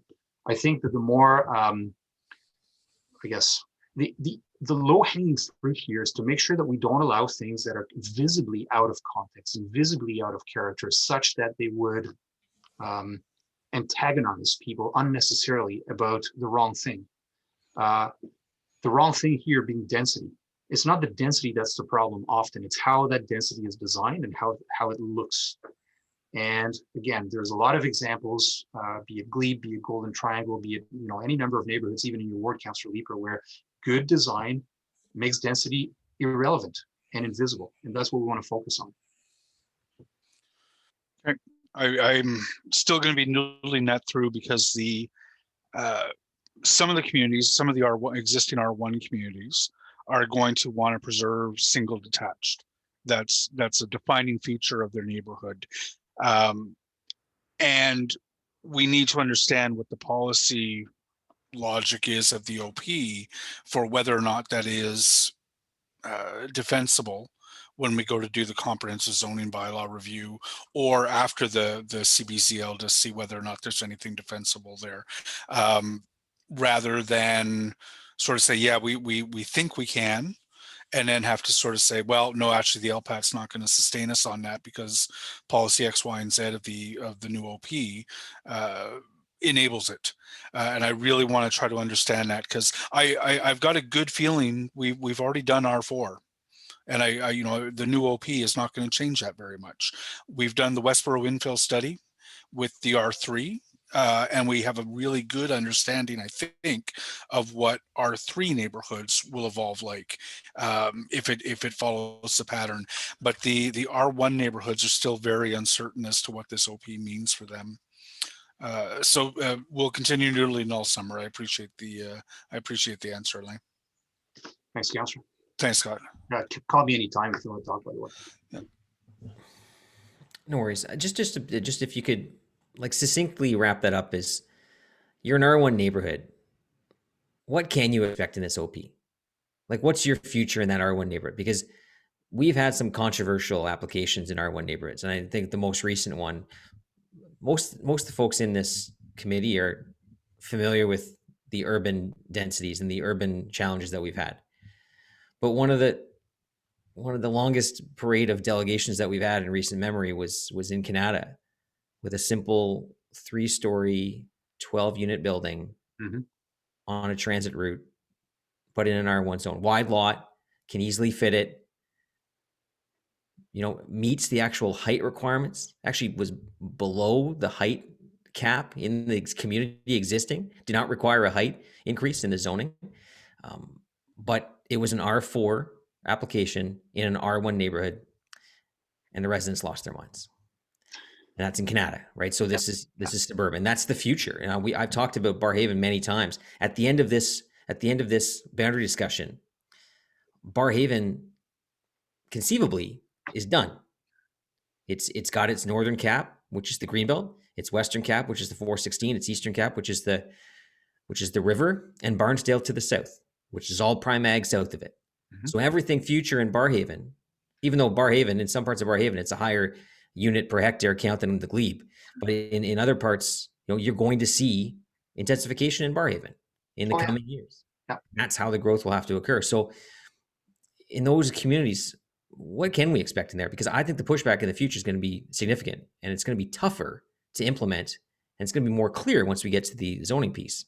Yes, no, absolutely. And Barrhaven, I mean, Barrhaven's the size of Kingston. You know, in the next 25 years, it'll grow its job count, but it'll blow past Kingston in population, no doubt about it. And ironically, we don't use the R1 zone in Barrhaven. Haven't used it for decades. You know, it's all R3 or R4 in all new suburbs. We don't use the R1 zone anymore. So, I mean, the answer is, because of the changes that we've made, there's no requirement. There's density permissions, right? So what R1 neighborhoods can expect is, when we get around to redoing the zoning bylaw, there will be permissions in the zoning, but because they're permissions, you know, if people don't want to do anything different with their own single family home, they get to keep it, they get to rebuild it, they get to add to it. You know, there's any number of things. The question is, should you impose on your neighbors to keep this the idea of a single family home perpetual there? And that's where we have to really start the discussion. There's no such thing as an R1 neighborhood. There's an inner urban neighborhood. There's a low-rise neighborhood. There's a downtown neighborhood. There's a suburban neighborhood. But, you know, in many of these so-called R1 neighborhoods, there's already a number of things that are happening. There's already, there's already single-family homes that are being rented by the room or to households. There's already a lot of single-family homes that have apartments. There's a lot of single family homes that have had additions. So again, you look at the building. How can we, sitting here today in 2021, presume to know what people in 2046 are going to need out of that building? They're going to want the location, but are we future-proofing those neighborhoods enough to make sure that generations can still come into the neighborhoods, use these buildings, with needs that we don't yet anticipate, but probably it will mean, yeah, there will be a demand for residential opportunities in good neighborhoods. And the official plan should talk to that with the sensitivity that you want to have to context. And that's what we're trying to do. But I think the whole idea of R1 neighborhoods comes from that mid 20th century mentality of segregation of things, where you have one type of thing here, one type of thing there, one type of thing there. And we saw that it didn't work. The city doesn't work that way. The city is much more of a blend. It's much much less surgical than that. And we have to allow for that reality, especially in light of the conversation we just had with David Renfro about affordability. I mean, freezing things like an idea that comes from the 1960s guarantees that your affordability is gone. So that's, I think, where a lot of the discussion will take us. All right, thanks for that. Doug, you just put your camera on, so I wasn't sure if you wanted to all of a sudden. Yeah, I was just wondering, and it happened in other cities, but I'm just wondering, is listening to Alain speak in the future, and what Councillor Leeper has brought up, is it like the R1, maybe the R1 community, the R1 neighborhood we've known is come to the end of its time? As Alain said, you have permissions, you can have a coach house, you can have a secondary dwelling unit. It's not just a single detached dwelling with just say a nuclear family living in it. And maybe if we're going the way of 613 flats, where it's really the design of the building that matters and not the density, it's the look and how it sits and fits from the street view. Perhaps it's just, there's been a slow evolution, but maybe it is time to, when it comes to the zoning bylaw, okay, these neighborhoods are coming to the end of their era, because we looking for some smaller, minor, more just intensification, but it's time for them to evolve, just like every other neighborhood. R3, R4 evolves, as Councillor Leeper had said. There are different ways that things we've done to make sure that, if you're going to have 3 units, you're going to have 4 units, this is how they're going to fit in. So if you're going to have more than just a single detached dwelling, this is how it has to fit in. And maybe it's the term "rip the bandage off," but maybe it's time to make that evolutionary change. Which is exactly what we've been trying to talk about. But I mean, obviously, there's a reality. There's a probably a political reluctancy, reality to it yeah, that will make it more challenging. And and I've been kind of pushing that thought that we need to lead on this. We can't, I'm not going to name communities. There's been a few communities that were the strongest in favor of holding the line of the urban boundary, that have also pushed back the most on some of the intensification policies, because they didn't realize that one begets the other, at least in their neighborhood. They've seen it elsewhere. They've seen Kitchissippi take their fair share of intensification over the last 10, 15 years. And I think they just assumed it was going to continue like that. They didn't realize they were next. And I think that's the tough part, is that how do we blend that in? How do we address those concerns of intensification in those communities, but still find a way to meet those needs, so that we're not just relying on 40-story towers and places. I've said to another councillor, we can't tower our way to 60%. That's not going to work. Mm-hmm. We need to take established single family homes and have some conversions there. Doesn't mean all of them. Doesn't mean your whole community is going to change, but there will be some changes. We've already seen them in other established communities from the 60s, 70s. I think community like Bell's Corners, can take more growth, can take more change. It's capped by its size because of surrounded by the green belt, but we're going to put LRT at its doorstep in the next few years. Things can change there. You have a massive parking lot with a closed Zellers. What can happen in that parking lot? There's so much potential there, right? I know if we factor those in, of course, to our OP as to what can happen in the densities, but it's in those other neighborhoods too. So, I look at a community like Manotick. Just 15 years ago, they were fearful of what Minto was. They thought, and they thought they wanted more of the same. Manotick unfortunately grew with just 1 acre, almost 1 acre lots. I think they're 3/4 of an acre, but it's taken up a lot of the space. But the Minto development, while it was incredibly opposed at the start, it's actually adapted to the market change and to what the demand has been in the village. So through the 2015 secondary plan, we saw the community say, we want certain type of housing that we don't have. We want more housing opportunities in the village. Out of that was born the regional development on on Main Street, where we saw a bunch of adult lifestyle bungalows built in Manotick at a high density rate. Minto saw the success of that, and actually started building that in their phase 2, which is something they never planned, because their entire plan was 2-story single family homes throughout. That didn't even work in their phase 1. They had to move to bungalows because that was what the demand was. So, you know, a community like Manotick, I've seen it shift in the last 10 years. We're seeing more density in the core of Manotick, 3-story apartment buildings, rentals in the middle of Manotick. That's something that I don't think they expected or supported 15 years ago. So communities can shift. Affordability is a huge challenge in Manotick. I think a recent report says the average housing price is $1.2 million for a house in Manotick. It's unaffordable. So you need that shift in housing so that you can actually have some balance in your community. If it's just more of the same, you're going to lose businesses, and you can't afford that. You can't afford to hollow out your community. You need to have a full community, a complete community, and that requires housing choice within that neighborhood. And some communities don't have that. Hopefully we get there in all communities, and that can create that 15-minute neighborhood that you can, you know, live in a place, work in a place, you know, hopefully retire in the same place, with that housing choice too. Sorry, I'm just going off. I'm droning on. Mohammed. Thank you for that.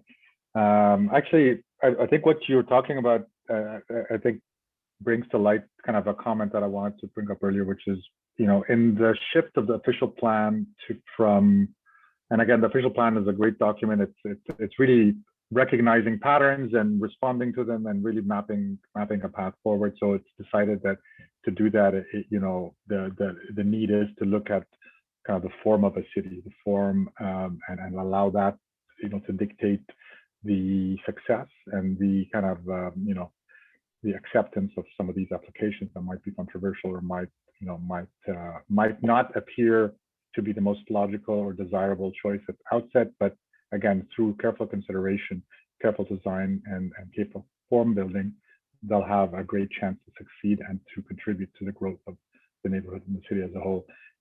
Having said that, I think use is a very important aspect of that of design that should somehow still play a very significant role. So, you know, I guess when the pendulum swings with this new official plan to really focus on form and the growth of the city, I think, you know, my hope is that there's still a very careful consideration of use in how that pendulum swings, because when you think of, you know, that resistance in Canada to this development, well, it's not, like you say, it's not a form issue. It's not an issue with form.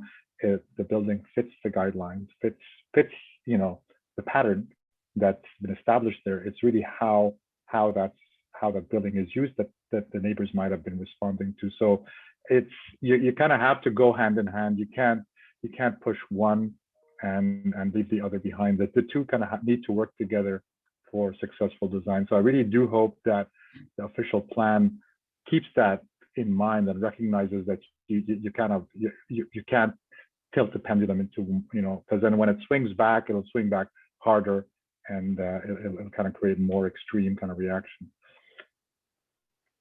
But I just want to be, you know, I know it's getting late. I just want to touch on or recognize a conversation that's happening in the chat with respect to the timeline of the official plan and the release of drafts. And I just want to bring that conversation out into the discussion, because it is an important topic. I have heard that come up many times. Things seem to be moving very quickly. Certainly, we've seen that, you know, we have a special session on documents that have, you know, been freshly released. You know, I'm a member of the OAA. I'm here on the panel as representing the OAA, yet I've had very little time to actually consult with colleagues and reflect on some of the feedback that's contained in the As We Heard It report. And again, that's just a function of how fast things are moving. So I would like to kind of acknowledge the question that has come up. I think Alex Cullen raised that first question about the timeline. It's, you know, the final draft is being released late August. Everyone's on vacation. School starts, you know, a week from then. Everyone's busy getting their kids to school or getting ready for, you know, September. And it seems to be at a time where there's a very short window really for you know, a good amount of reflection and responses by all those community associations and people that are going to be impacted the most by this, and who have, like Carolyn, has a very deep understanding of this. And we would like to have the time to carefully contribute and meaningfully contribute to this draft. So I think it's something that would be great if we can just touch upon, and to see how do you respond to that really short time frame that we're facing. Yeah, I mean, you're right. It's a conversation we have in the chat that I realize that other people can't see. But to that point, and just to reiterate my response in there, was that the idea is that we won't just drop a document at the end of August and say, here, what are your thoughts? Come to a public meeting in 2 days. That it will be released sort of in segments as we go, as it's prepared, so that we can give ample time. But also that the baseline for it is that initial draft, and that the changes that are made, as was mentioned earlier, I think Charmaine, Alain, when they were talking, was explaining that it's going to come out in sort of a track changes format. It will be very clear, and it has to be clear. And I think this conversation makes that even more obvious, that it needs to have that clarity as to what's in that OP that's different than what you saw earlier. But knowing that the baseline for the conversation is still that initial draft OP, and that we're taking the comments and concerns that we heard through that process and addressing them in this. And today's conversation is a part of that. The discussion that we've had internally with councillors is also part of that. And then as it comes out in phases, that you will have opportunity to be able to look at that. There's no perfect scenario. There's no perfect timeline that suggests that, because every time you push things off, you push something else further. So it's kind of that internal clock that we're working on as well, where we want to make sure we get to that zoning implementation as quick as possible. Well, not as quick as possible, but we need to get there. And we know that the process with the minister is going to take some time as well. So I feel that staff are aware. I mean, Charmaine, if you want to talk a bit to that timeline and to that release piece, I think it's important that we get it out as soon as possible, obviously, but it has to be ready, has to go. And then for it to be clear, and that community associations and the public at large will be able to look at it. I think if someone's coming to this process for the first time now, it's going to be tough and almost impossible for them. But knowing we've had the engagement that we've had on this to date, the people who continue to engage on this are likely people that have already been heavily engaged and understand where that baseline is. So it should be a more straightforward process the second time around with that draft OP, because of how we present it. Charmaine, do you want to add anything to that? Yes, thank you, Chair, and thank you, Mohammed. Yeah, I certainly understand it's not ideal being the summer. I understand that and I appreciate that. Excuse me. That's why we don't typically do interim, as we heard it, reports with the changes. Typically what we do is we would drop it at the end, say, ta-da, here it is, and here's all the changes. And so recognizing that it is significant and there has been a lot of feedback, we have done the citywide, and we will be doing the main, what we've heard, and the main responses to it will be in the ward specific, as we heard it, reports. All of those will be available as we're crafting them. They will be available on Engage Ottawa. So I'm hoping that will help as well. And and thank you, Chair, for pointing out about the track changes. They will be available as ready. Also, the highlight sheets. I'm taking a look at the highlight sheets that we had. We had 21 of them. I'll be looking at those and seeing where the changes are and highlight. So I'm doing my best to make it as user-friendly as possible, but I do understand it's a big document, but I'm very hopeful how we present it this time will be, you'll just be having to look at the changes. There's been a lot of thoughtful feedback. Folks are very well aware of what's in the OP. And so I think that this way is a good way of doing it. So any communication that the wording has changed, I will reflect it in track changes, because I think that's easier for everyone to understand, and then a clean version for those that just want to read through it. So I hope that, I know it's not probably the ideal response, but that is certainly the way that we have our path going forward. And I do think it will help. I hope that helps, you understand that. I don't know. I know it's 284 pages. I get it. But I think this way, I'm confident that you will be able to get through it without having to read it from start to finish this time. All right, thanks for that. I just want to be cognitive of time. So we lost Tom Moss at around 7:30, which meant we lost quorum. Now, again, we don't actually approve anything substantive here. So it's not, quorum isn't the be all end all for an advisory committee, but just to recognize that we don't have quorum, but I mean, it doesn't change how we can proceed. That said, Alain does have to depart himself in 10 minutes. So I just wanted to throw it out there. And as a result, I want to go directly to Carolyn to make sure that your question can be responded to by Alain if that's where it's going. So go ahead, Carolyn, sorry. Oh, yeah, thanks. Actually, I think Mohammed covered off the comments that I wanted to make. Just very briefly, a quick comment, picking up on something you had said, Scott, was just about the where communities were opposed to the urban boundary expansion. And I think you're absolutely right. Can't have it both ways. You can't say hold the line, don't expand, and then not be prepared to think about how intensification can be part of your neighborhood. The question says, well, if not your neighborhood, then where is everyone going to go? And I think in my own neighborhood and in my community association, I think we had a very, looking each other in the whites of the eyes and say, come on, guys, we have room, we can make room, and it will be, and if we do it well, and if we pay attention, I think it'll be, there'll be some great benefits to the neighborhood as well, and we'll make some room for people who can't necessarily buy homes, but can rent and get into the neighborhood. So, and that's a good thing.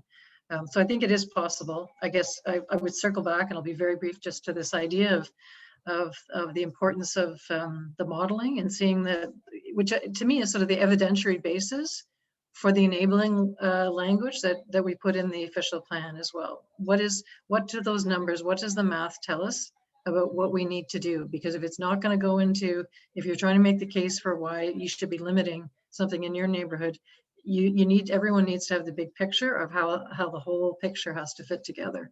And that's part of the reason why I think it's really important that that math be provided to people so that they can understand those trade-offs.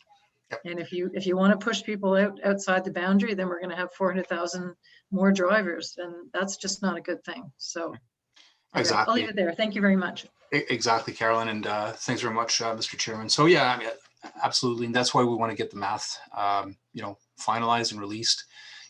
High level, as I alluded to earlier, if we need 49,000 dwelling units for large households, which we understand to include families with kids, 49,000 of those, we have 178,000 eligible lots.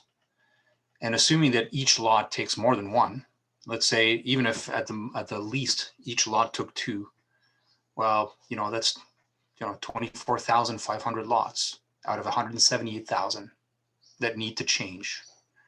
And if there's some lots that can take three, if there's some lots that can take four, you see where I'm going. I mean, the real impact, if you've got 178,000 lots in neighborhoods, and the real impact of absorbing 49,000 family-sized units is, a fraction, like, maybe 10, 15% of those lots over the course of 25 years that would see some change. Yeah. I would like that message to also reach as many people as possible. I think we'll be okay. It's not going to be a very drastic change. It will be change, but it's not going to be as drastic a change as I think some people fear. And we understand that people do fear drastic change because there has been a lot of drastic change in some parts of the city.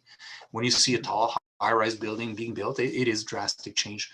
But we've really put a lot of emphasis here on the small scale. We want to get the small scale right. Yeah. And I realize we have trust to build on that. And that's why we did all just the initial images of 613 Flats were our first foot out on starting that conversation. It's a conversation we'll have for quite a long time. All right, thanks for that. I will just point out that there's I sit on an advisory board for the Ottawa Climate Action Fund, and they've been having a conversation about this as well. They see their role in advocating for climate change policies through the intensification piece as well, and they're actually working on a kind of an exciting plan to help grow that conversation about intensification, to see the values of it and see what it means on the ground, to try to, I don't know, I guess broaden that conversation. Quite often when we talk about intensification, we're almost always talking to the converted already. It's rare that when we do this policy conversation that we're talking to the people that are going to have to deal with the changes that we make. So they're looking at starting a campaign to kind of target those areas where maybe these residents aren't traditionally engaged, but they're the ones that are going to see the most change. How can we make them part of the conversation? I think Carolyn's point is the same, is that if you recognize it's coming, you can prepare for it. Not only can you prepare for it, you can plan as to where you feel it belongs. It's a lot easier to take when you feel you had a role in where it went. That's the conversation we had with the Mantic Secondary Plan, was saying, listen, there's going to be bigger development here. I even tried to push the 5-story argument. The community wouldn't take it too much, but I was preparing them for saying that this is going to happen. Someone's going to come forward with an application in this community for 5 stories. I know many of you are thinking, oh my God, 5 stories. Can I, please let me take that if that's all I have to take. But that's the real small community, right? Is that they have a different mindset. So, but certainly I expect someone to come forward. In fact, a group just came forward with a 4-story suggestion to the community association recently, which will be requiring an OPA for Manotick, and that's, just for 4 stories. So it's a big change, but we also value what's around these rural villages. We value the fact that they are, kind of isolated and in a rural setting surrounded by agricultural land. If we don't see that growth within the boundaries, we're going to have to expand them. Richmond's slated to take 5,000 units in the next 50 years. They've got 2,000 units now, 5,000 more units. I mean, it's a huge change, and it's not going to look the same. And that's tough for many to take, but it's no different than what every other community is also faced with. And I think as long as we can lead in a fashion to say every community will take its share, that type of balance will help us get to the point of where we need to be by 2050, and that we aren't looking at additional urban boundary expansions in 2030 and 2040 and 2050. We've seen the map. We had a map, the Gold Belt. It showed all the lands that could actually absorb the 2 million people that are going to come to this city between now and 2100. We have land to grow, but is that sustainable? Can we actually do that and have a city that we want to live in? So it's important conversation for sure. So Alain, if you have to go, I appreciate that. I understand that. Thank you for being here tonight. Coralia, go ahead. Yes, Mr. Chairman, I will sign off. Thanks, everybody. Thank you. You're just on mute there, Coralia. Yes, you were talking about Manotick. I'm a Manotick resident. So if you don't allow the 4th floor on the main street and to intensify that, we already have 2 retirement homes. You have to attract young people and young couple to work, an office. The problem is the services. That's the only problem that we have. That's right. Yeah, that's fair. And that's one of the tough things too, is that, every time we talk about, because Manotick's in that rural transit area, average Manotick home will pay around $200 a year for transit. Why? Because they don't really get transit. But if we brought urban transit out to, if we brought Manotick into the urban transit rate, now I'm talking about a near $1,000 tax increase for every home in Manotick. So you have to need the demand has to meet that, has to be there in order to bring the supply. The one benefit is that within likely a year or two, LRT station at Riverside South, that's a 5-minute ride. That's a game changer for the South End. The residents of Greeley right now don't pay a cent toward transit, not a cent. They only pay for the paratransport rate. Now think about that. They're going to be 5 minutes on the doorstep from an LRT station that can get them anywhere in the city, mostly. Not Lansdowne, but can get them anywhere in the city. Yeah, but we need to attract young people too. Yeah, that's right. And so when we look at, we're seeing more applications for apartment style rentals in the village core. We still want to see 3 stories on Main Street, but tucked in behind that, there's space. We call it the gaps in the Manotick Secondary Plan. There's space there to go higher. It's similar to Preston. So on Preston, we wanted to keep the feel on Preston to be that sort of that old community feel with the restaurants and the stores, but we wanted the density there too, because one, that density is going to feed those businesses to make sure those businesses can survive. That's the issue we need in Manotick. We need density to support the 120 businesses. To support the commercial. Absolutely. But so on Preston, we tucked I say tucked, it's big buildings, but in behind So they're in behind Preston. So they still feed into the community, but they don't take away from the design of Preston itself. So that's the same idea we see on Manitic Main Street. We want to have that Main Street village feel, but know that we need to be able to put the population in the village as well, within the core. Not that they have to drive from one side of the village into the middle to get there, but actually right there so they can get out of their houses and walk and be patrons. Right now, some of our restaurants, so we have restaurants that the biggest patrons come from Barhaven, Riverside South, down into Manitic. But we want those people in our village, because once the downtown core gets defined in Barhaven, we could lose that business in Manitic. So we need to have that to make sure we're sustainable too. And so every community faces that same idea. I'm just using, Manitic as a bit of a microcosm, but which you understand because you're there. But I know because I was born and raised there. But yeah, no, I appreciate it's the conversation. Is a very I actually really enjoy this committee because I love these conversations. I think it's great balance between, especially with Councillor Leeper, Councillor Kavanaugh here, to have that balance with councillors, members of the public, with David here from GOBA, that type of thing, and staff as well. I find these are very, I enjoy them. I really enjoy them. So I appreciate the opportunity to be chair of this committee. So I don't know if anyone else has any comments or questions. I don't see any hands raised. No? Oh, go ahead, Mohammed. Yeah, just again, I would like to get some clarity on the kind of the upcoming approval process. So the draft is released in its entirety of the OP, August 20th. And again, the fact that it's released in its entirety, I agree with Carolyn, it's important because often you'll read something, you're not sure how you would necessarily respond because you understand that other parts are still in progress. So your response is tempered, or it's also a good thing to have, because while that other section of the draft that's still in progress has a chance to respond to feedback. So there's pros and cons to that process, but ultimately we all know that you can really only respond to something when you full picture, when you can kind of see everything together. And so that's released in its entirety on August 20th. Public has a chance for 3 weeks, is it, to review. Again, I will note that it's at the peak of the summer. That's when everyone is, it's a tough time for everyone to kind of really be focused on something as significant as this. But they have 3 weeks to respond, and then it goes up to the Committee of Economic Development and Rural Affairs. Sorry if I got the term. Yeah, it's the joint meeting of planning and then agricultural rural affairs. That's right. Okay, so that's in kind of mid-September. Is there even time to collate or kind of collect all the feedback that's been received, incorporate into the draft that's going in front of this committee? Or is expectation that they're going to review it without knowledge of that feedback to the first comprehensive draft that's been released? Is there, where do you find time to respond to that in the draft and resubmit to the committee? So Charmaine, I don't know if you want to take that. I mean, ultimately, I think what Charmaine was saying was that earlier that we're kind of injecting an interim process, an interim report in this normal process. Normally what would happen is that you do the full report, you put the report out there for comments, staff, it's like a development application. Staff come back with the comments, they evaluate them, they produce that final report goes to committee.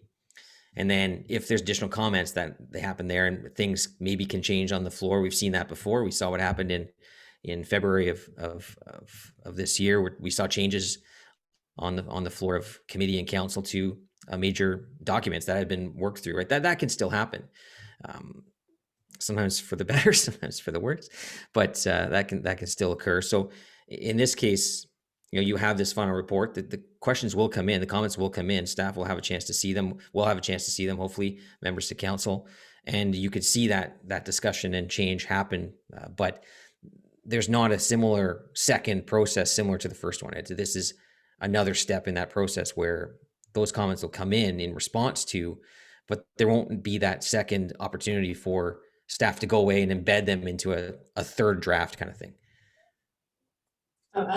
Thank you, Chair. So what will happen is that's why we're getting comments. We've just released the citywide and we're receiving feedback already. And so we don't want to leave it to the end. So we'll receive the feedback, and if that feedback is something that the planners feel can be incorporated and changes are made, they will make them. And so the final legislated open house, which is the end of August, at that point, all the changes that we've heard up until that point, even as we're releasing them, we're not getting all the feedback and then making the changes.